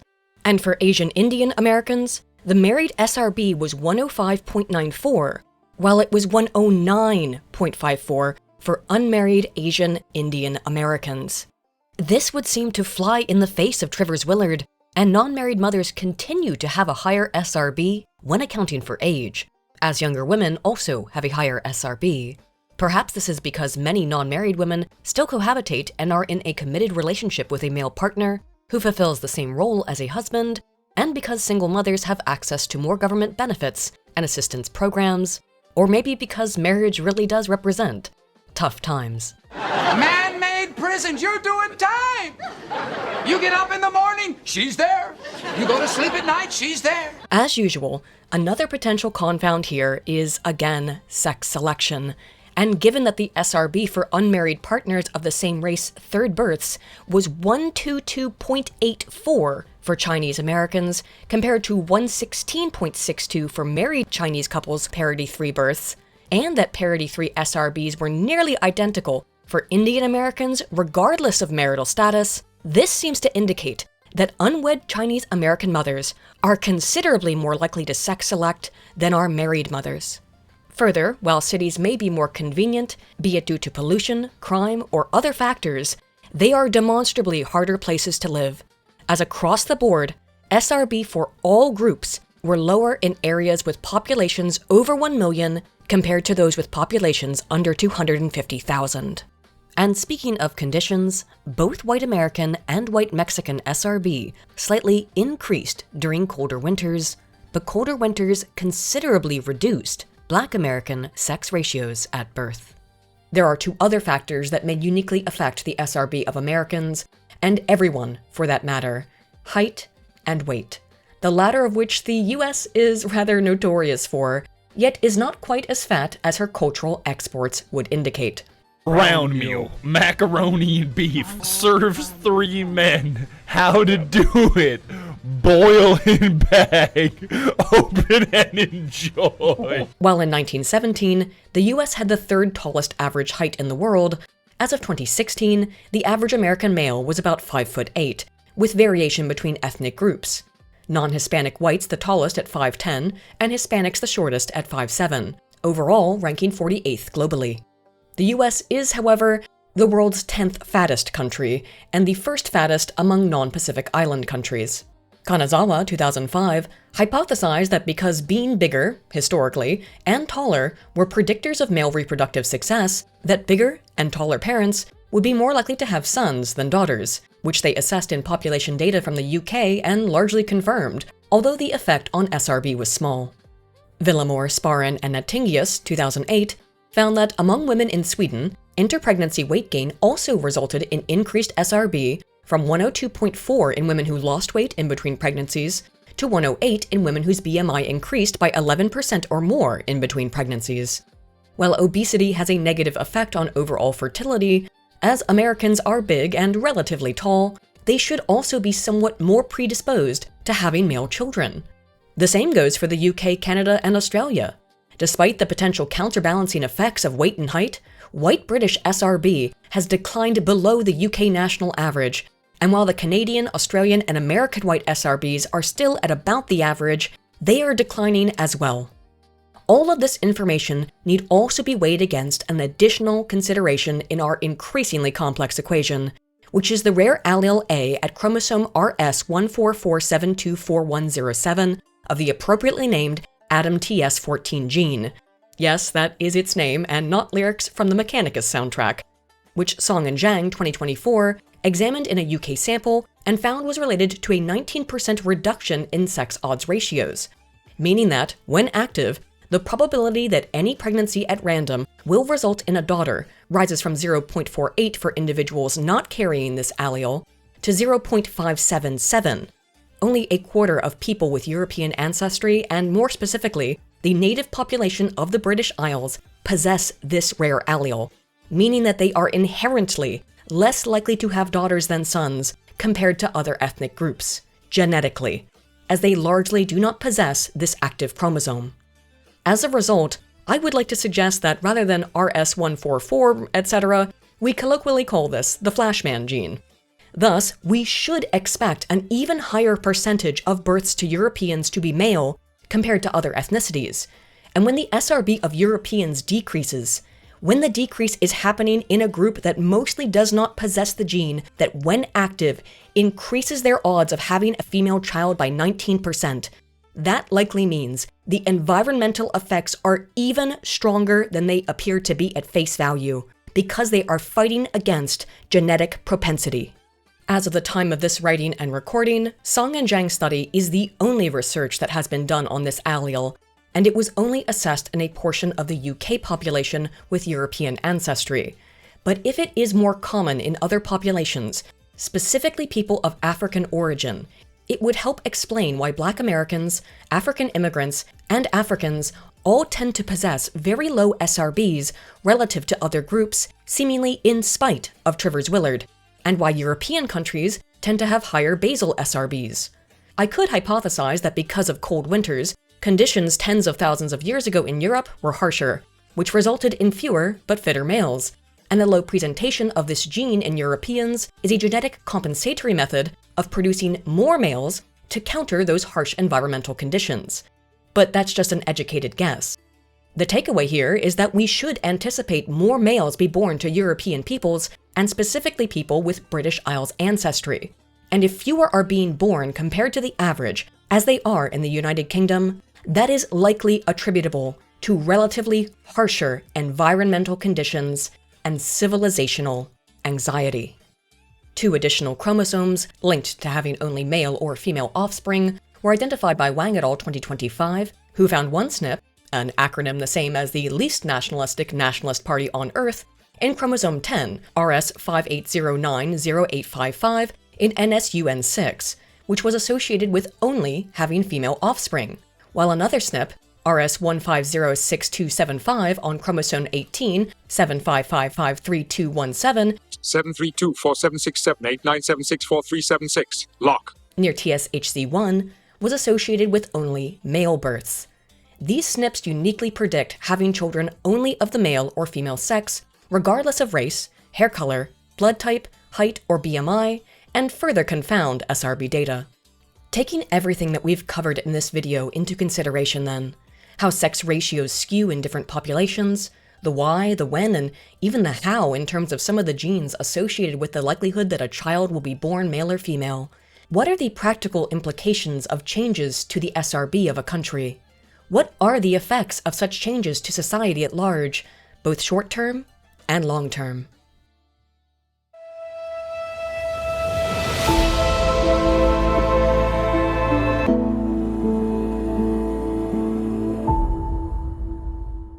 Outside of serving as a thermometer for the health of a population, which, much like a thermometer, is often a bit uncomfortable to accept, why should we care about sex ratios at birth? What are the effects on society of either excess males or excess females? Well, again, because different countries possess different SRBs and even extreme SRB deviation from the norm, such as China, we have data we can look at. Edlund et al. 2013 tracked arrests for property and violent crime in China in comparison to sex ratio of the population aged 16 to 25 between 1989 and 1995. China implemented its one-child policy in 1979, which led to a sex ratio for the entire Chinese population of between 110 and 115, resulting in a 4% change for total population sex ratio and coinciding with an 82.4% increase in national crime. Based on their calculations, if the typical criminal behaviors of males remained unchanged, then a 1% increase in the fraction of men in a population can result in a near 1% increase in crime and an elasticity of crime with respect to sex ratio of 0.5. More males relative to females in a society thereby is related to increased violent and property crime. Another unique situation that demonstrates how alterations to the sex ratio can cause chaos is that of the Rwandan genocide. Over the span of 100 days, between 500 and 800,000 people, predominantly males, died in Rwanda in 1994, causing the adult sex ratio to fall significantly under 100, ranging from about 0.7 to 0.9 in 2002, as found in an analysis of sex ratios and domestic abuse from La Matina 2016. For women who married a husband after the genocide, and only those women, the rate of reported domestic violence rose by 7% for those who lived in communes in the 75th percentile of genocide intensity, compared to those who lived in communities in the 25th percentile. This was the case despite no apparent changes in women's likelihood of reporting domestic abuse across cohorts. La Matina speculated that, because access to a husband became scarce, women held less bargaining power in selecting a mate, and as such, more women were forced to marry any man that she could, regardless of his quality as a husband or provider.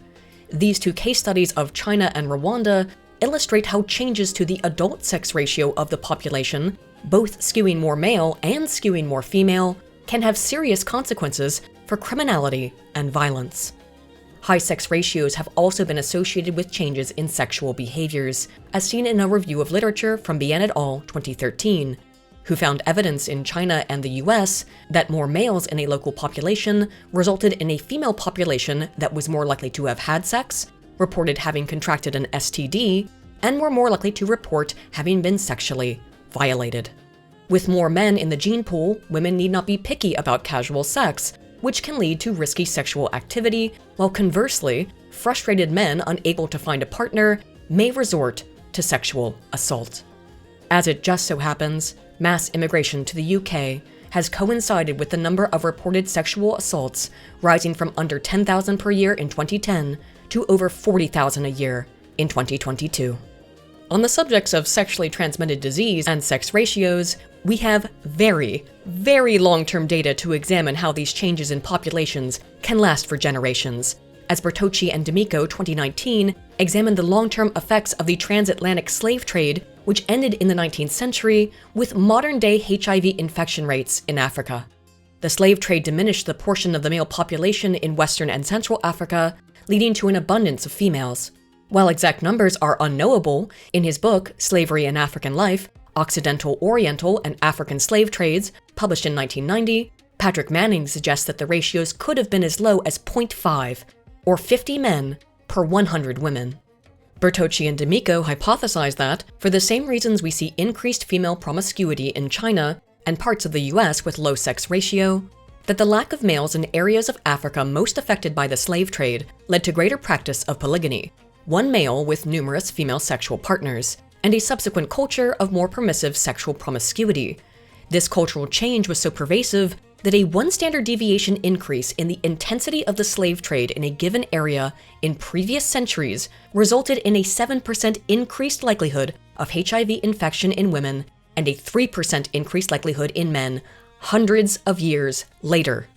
When there are more men, women, simply put, have more bargaining chips in the sexual marketplace, and can be highly selective as they are more highly prized, putting the on a pedestal, if you will, allowing them to engage in less labor and more leisure because of their sexual value to society, as was the case in another real-world natural experiment that occurred in the establishment of the country of Australia, initially as a prison colony in which men vastly outnumbered women, making up over 80% of the population of New South Wales in 1833. It took over 100 years until after the First World War, which was quickly followed by an outbreak of the Spanish flu, for Australia to reach near sex parity for the first time in the continent's history since colonization. Because of the disproportionate number of men, there were very little and unattractive labor opportunities available for women outside of marriage, and as such, most women did not work, being heavily sought after as wives and mothers first. The possible long-term cultural effects of these extreme sex ratios on modern-day Australia were assessed by Grosjean and Qatar 2019, who found that in areas of Australia that experienced a more severe sex ratio skew in the 1800s, by the 21st century, a one standard deviation in the sex ratios of the past was associated with 2.3 additional hours of leisure time spent per week by women. As Australian women on average work 4 hours more per week than men, the sex ratios of the area in which she lives from 200 years prior can have that difference in work hours with her male counterparts. This lower labor force participation was not, however, made up for by time spent homemaking or child rearing, as women in those same areas of previous high male sex ratio also spent on average 1.23 fewer hours per week with her children. Women in these areas also reported feeling less rushed in life and were significantly more likely to report enjoying, quote, spare time. More than a century after the sex ratios in Australia reached a typical level for human societies, the cultural effects of past skewed sex ratios persist into the modern age in the form of women who work less and relax more.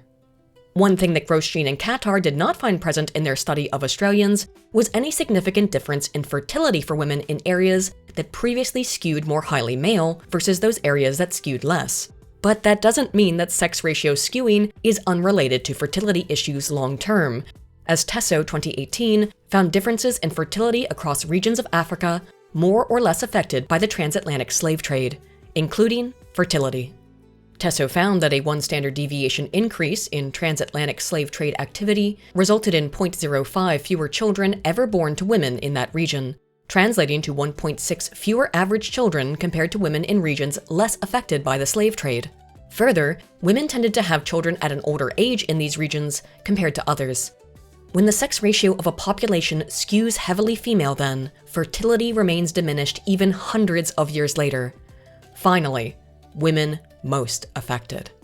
There were other differences in behavior outside of having fewer children, as a one standard deviation increase in a woman's ancestral exposure to the slave trade increased her likelihood of being employed in the labor force by between 2.7 to 3 times, resulting in 4.6 to 5.1% increased female participation in the labor force, relative to regions less affected by the slave trade, while being slightly less likely to be involved in domestic work and more involved in high-ranking occupations.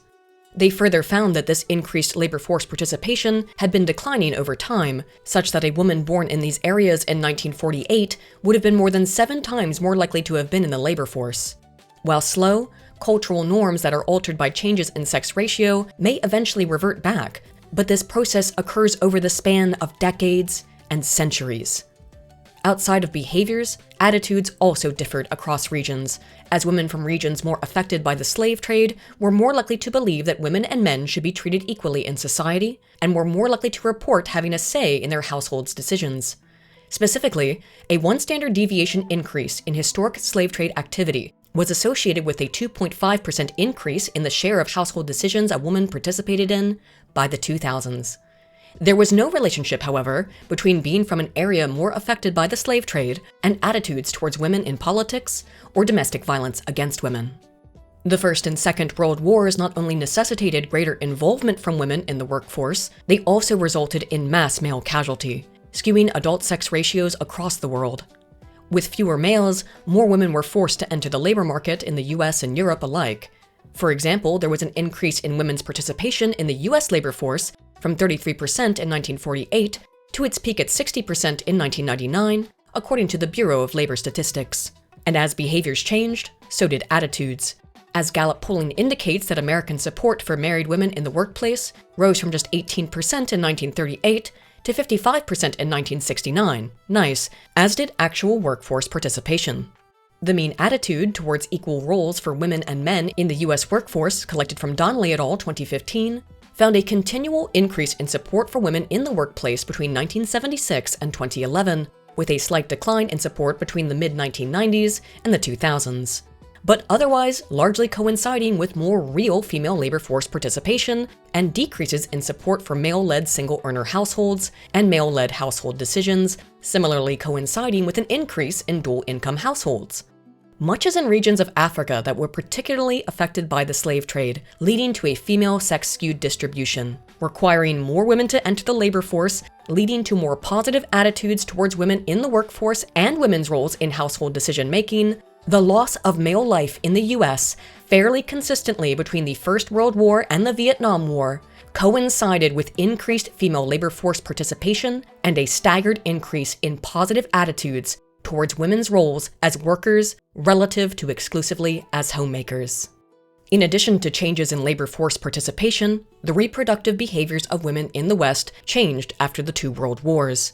Pasternak et al. 2020 did not find a decrease in the number of children born to German women after the Second World War, but did find that a larger portion of German women were childless, and those that did reproduce tended to have children later in life. Brain Nerd, yes, that is her name, 2008, similarly reported that Russian women in areas more affected by the Second World War experienced lower rates of marriage and fertility, but higher rates of out-of-wedlock births and abortions. During and directly following the Second World War, the number of out-of-wedlock births similarly spiked in the US before briefly plateauing, from about 90,000 illegitimate births in 1940 to 130,000 in 1947. By 1963, nearly 260,000 Americans were born out of wedlock, according to data from Herzog 1966. In England and Wales, similarly out-of-wedlock births spiked after the First and Second World Wars, as well as after the Napoleonic Wars, all resulting in excess male death, as seen in data from Obladen 2022.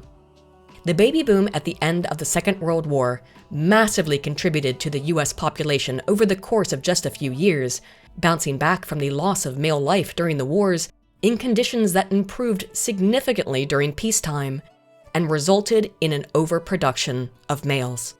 As a result, the entire boomer generation likely has a disproportionate number of fragile males amongst its cohort.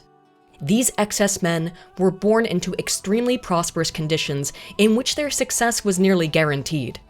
Is it any wonder then why boomers often can't seem to grasp why younger cohorts can't pull themselves up by the proverbial bootstraps?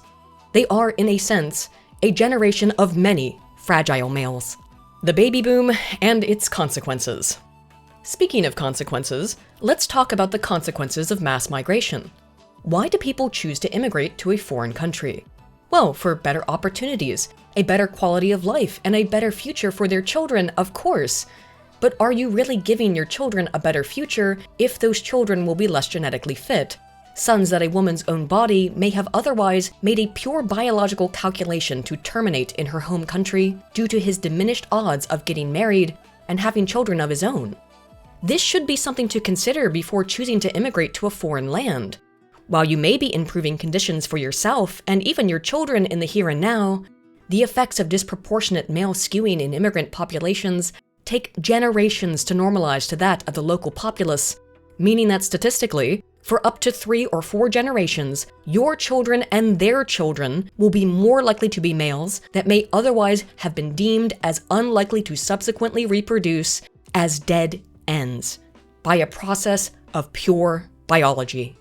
These sons are less likely to be able to marry and reproduce, but outside of carrying on one's lineage, the prime driving factor for human behavior, why does that matter to a society? Mazenkoff and Rose, 2022, conducted an analysis of arrests made in Washington state between 1980 and 2009, and found that rates of arrest declined over time for men the longer that they remained married, and that arrests of fathers dropped dramatically after the birth of their first child, remaining below that of non-fathers over time. While the longer that partners remained married, the higher the rates of DV. For every other type of crime, being a husband or a father decreases the odds of also being a criminal. Specifically, being a father decreased the likelihood that a man would be arrested for economic, drug, DUI, or property destruction offenses by 20%. Sons who do not marry nor reproduce, then, are more likely to be criminals. Criminality causes social disorder and, as such, creates hard times. Remember, this is the case for residents of Washington state when the immigrant population was between 7 and 13%. Today, it's approaching 16%, 20% of its total labor force, and up to half of its agricultural labor force. Further, illegal immigrants typically cannot work normal legal jobs, and when people cannot work, they have more free time. And even if they are being given a stipend from the state, as asylum seekers in the UK are, will likely want more than the bare minimum. This man from Eritrea has been in the system for 8 years. For me, it's absolutely terrible. It's not good. It's not good. Just leave, just eat, go back to the room. Just eat, go back to the room. That's your day. You eat, go back to your room. Yes, that's all day. A longitudinal analysis from Crutchfield and Pitchford, 1997, using data from the U.S. National Longitudinal Surveys of Youth Labor Market Experience, which began data collection in 1966, found that time spent outside of the labor force was significantly related to criminal involvement in general. Another longitudinal analysis conducted in the U.S. between 1970 to 1993 of 7 felony offenses: murder, rape, robbery, aggravated assault, burglary, larceny, and car theft, found that unemployment had significant effects on property crimes, but no or sometimes even negative effects on violent crime. For those who are in the workforce, Calvo Armengol, Verdier, and Zeno, 2007, amongst many other scholars, have found specifically that while higher quality jobs are related to lower criminality rates, when available jobs are poorly paid and crime is highly profitable, individuals, particularly those in tight-knit social networks, tend to be more likely to commit crime. In total, the effects of employment and labor force participation largely only apply to economic crime, but not violent crime. As mentioned, asylum seekers to the UK have no right to work, meaning that the only work they can do is crime, and based on longitudinal evidence, time spent outside of the workforce results in more crime. Further, when they are granted asylum, the jobs most readily available will be low quality. Combined with the presence of tight-knit communities, high crime in these populations is an inevitability. These effects, too, are generational. A meta-analysis of 25 papers on criminality in the United States, Austria, Denmark, England, Finland, Sweden, the Netherlands, and New Zealand from Bessemer et al. 2017 found that children of parents who were convicted criminals were about 2 times more likely to become criminal offenders themselves, creating a multi-generational cycle of criminality. We are then talking about a population of people in England who are more likely to be criminals if for no reason other than because they cannot legally work, who will also be more likely, either due to environmental conditions or sex selection practices, to have sons. Sons that will be disproportionately likely to be fragile males with low odds of reproductive success, which itself is a contributing factor to criminality in addition to parental criminality contributing to this likelihood.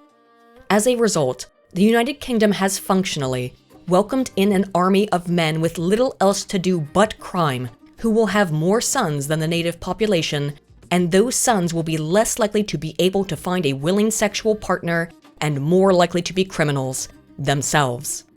The same can be said for rampant immigration to the US and a plethora of other countries by non-authorized immigrants who are committing a crime just in doing so, but also typically cannot legally work in those countries. Immigration seekers to nations such as the US and UK have increased in numbers drastically over the past few decades.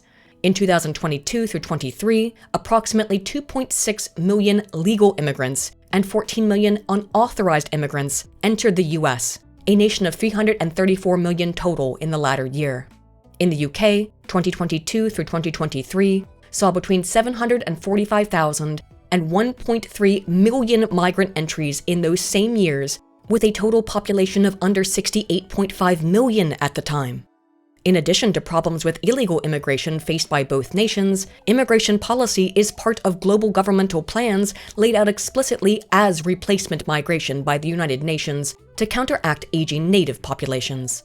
Before anyone freaks out about the use of the term replacement here, that's the UN's terminology. not mine. The decline in total children born and in SRB directly aligns with increases in immigration to those nations to compensate. But those immigrants come from countries in poorer conditions than those of the West, which means that they will have a disproportionate number of fragile sons, both because of the improved conditions and because of the cultural practice of sex-selective abortion, made all the easier with access to safe abortion technology. This is late-stage feminism. As a result of replacement migration policies, today, more than 50% of the population of Los Angeles was not born in the US. More than 40% of the population of London was not born in England, and only 37% of the city's population are white British.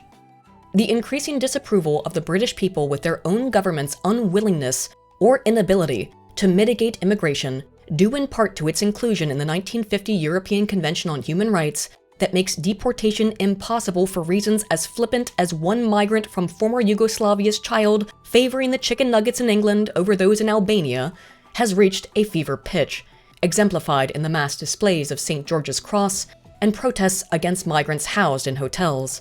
People whose rights the Home Office arguably has declared are inferior to the rights of said migrants. Citizens whose government has used frustrations with immigration to sell digital ID to, quote, stop the boats. People who feel helpless, who feel their government has abandoned them. The longitudinal results of these immigration policies, however, are potentially even more far-reaching than the raw numbers suggest due to the elevated SRBs of immigrant populations and the declining SRBs of the white British population. As such, what has happened and is happening in the United Kingdom should be a warning to the rest of the world as to the practical effects, long-term, of immigration, particularly from low SES, high SRB areas of the world.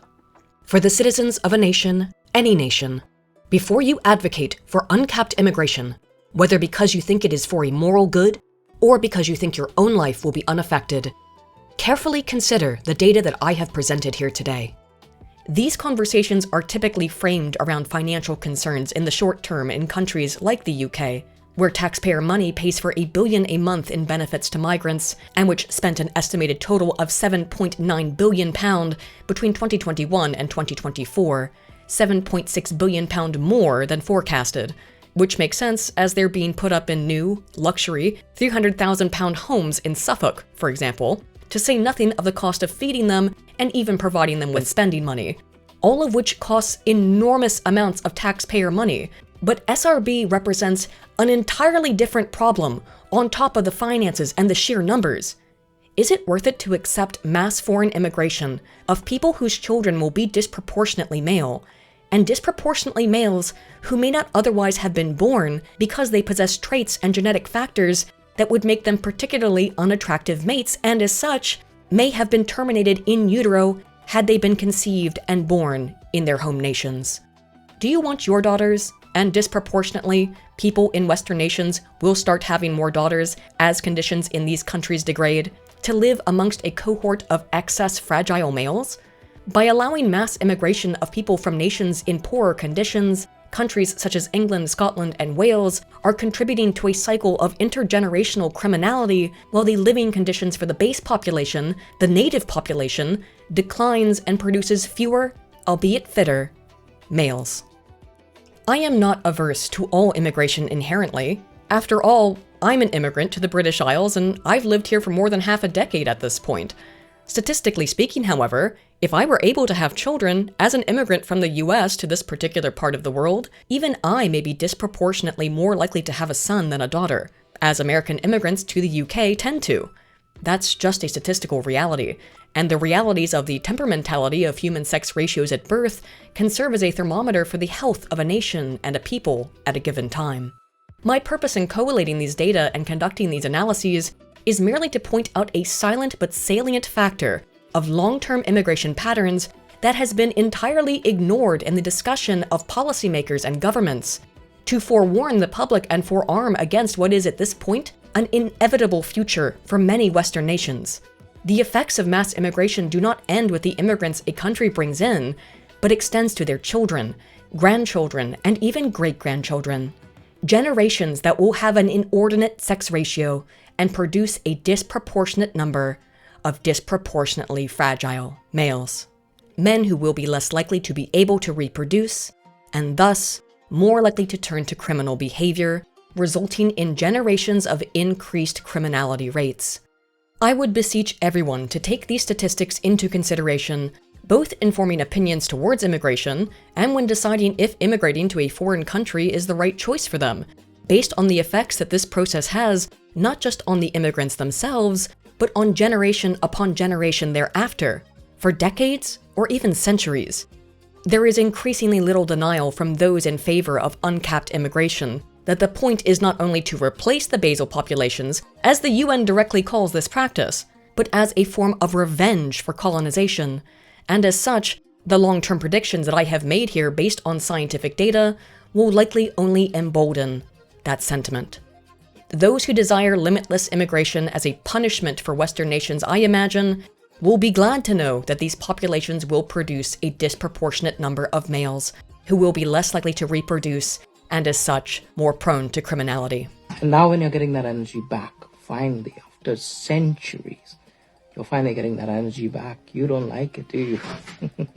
Not enjoying it, are you? Because the reason that we are immigrants is because of colonization.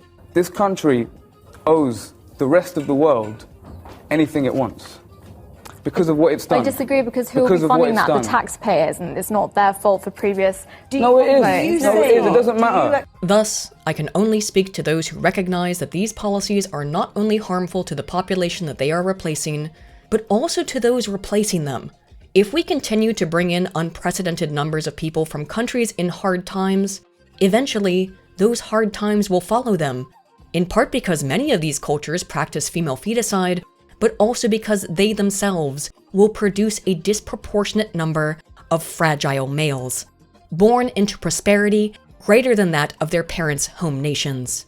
The inevitable conclusion of the modern experiments of mass migration is this: weak men and hard times. With all of this in mind, let's summarize then and come to a few conclusions.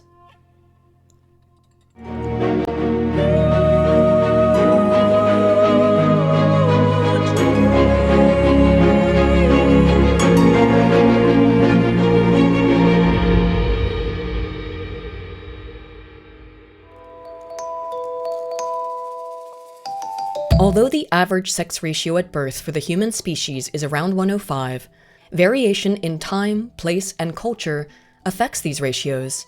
When times are hard, fewer males are born, while when times are good, more males are born.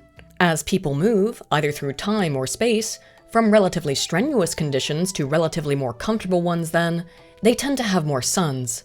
The Trivers-Willard hypothesis posits that the reason for the changes in the sex ratio are due to limited resources resulting in the termination of male-child pregnancies, when the male child is deemed as less genetically fit by a woman's body's biological calculus, because, for whatever reason, it has determined that he will be less likely to have children of his own. In times of plenty and stability, gestating a fragile male is of lesser cost biologically speaking, and as such, not only are more males born, but more fragile males are born. These same men likely would not make it to birth in times of adversity and instability because they are less likely to be able to reproduce than genetically fitter, non-fragile males. When combined with the cultural practice of sex-selective abortion and infanticide, the killing of female children and abortion of female babies, the naturally elevated sex ratios of immigrants from poorer conditions to wealthier ones is further exacerbated, to the point where the ratio is not 105 males to 100 females, but often above 107 to 100, and in extreme situations, as high as 3 or 4 males to 1 female. The immediate costs of immigration are easy to calculate in terms of taxpayer money expenditure on supportive systems and social programs, but the long-term effects, when taking skewed sex ratios into consideration that take generations to normalize, are not so easy to determine. Statistically speaking, however, an excess of males means an excess of criminality, and this biological reality is exacerbated by generational criminality, job access and quality, and difficulty in obtaining a sexual partner. As such, Immigration to a nation with superior conditions to that of one's homeland results in children who are more likely to be fragile males, men who will have a lot going against their chances of either financial or reproductive success, and predisposed to criminality as a result. Increasing crime means decreasing conditions for the native population of those countries, which in turn reduces their sex ratios, producing fewer but fitter males, and hence the advocacy for immigration in the first place. More men to replace the decreasing populations with decreasing male-to-female ratios. This is not just how the UN describes it, it is how immigrants often understand it as well.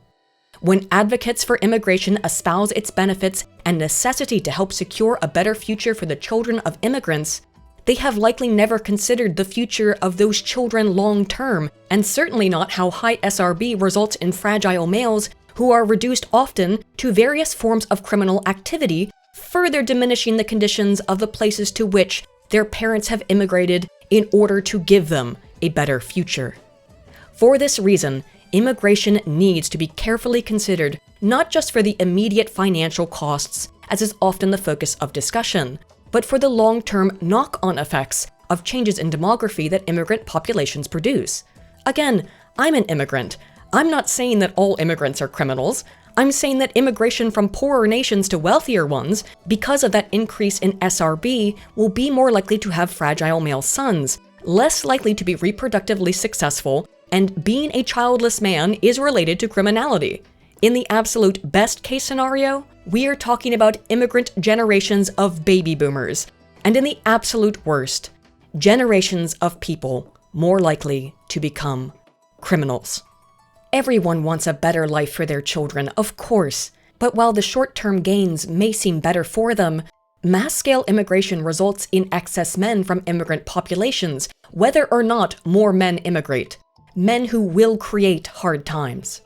I don't know what the practical answer is to the question of mass migration, but if things continue the way that they are, it will mean increasingly hard times for the native populations of countries like the United Kingdom, and as an immigrant to the British Isles, there is very little I desire less than to see these islands that I have come to love in dire straits.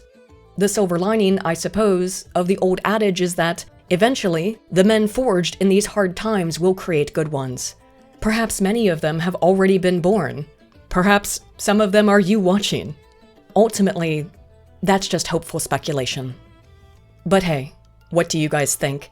Is it worth it long-term for countries to allow mass migration to replace, or, as I know that term, again, used by the UN to describe this practice upsets some people, let's say bolster the declining populations of Western nations, knowing how it will affect the skew in sex ratios in those nations?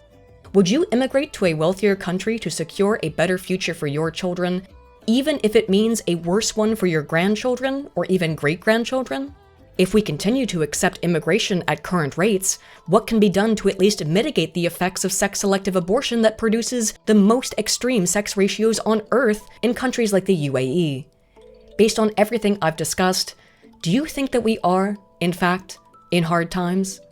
Let me know what you think about these complex questions and issues in the comments below, because I genuinely am curious, and because it really helps the video out in the algorithm so that more people will get an opportunity to see it. While you're down there, if you enjoyed this presentation, please be sure to give it a like and subscribe if you're not already subscribed for more videos about the intersection of social science, statistics, and politics. If you really enjoyed the video, consider supporting my work on Patreon or Subscribestar to get access to my Discord where I preview these videos live with all of you, and we can talk about these subjects in our little nerdy community. In addition, for your support, you'll see your name at the end of every video, along with these fine folks here. If you're looking for something more tangible for your support, you can also check out my merch store for social science swag. If you would like to hear more from me, I do a weekly news and politics podcast with my co-host Spoon on the Broken Crown channel, linked in the description, along with a link to my sponsor, Manta Sleep, to enhance your energy and concentration with the ability to get a customizable, comfortable rest just about anywhere. Although, I imagine I've probably put plenty of you to sleep already. Thank you all so much for watching, and as always, dear friends, Altana Volt.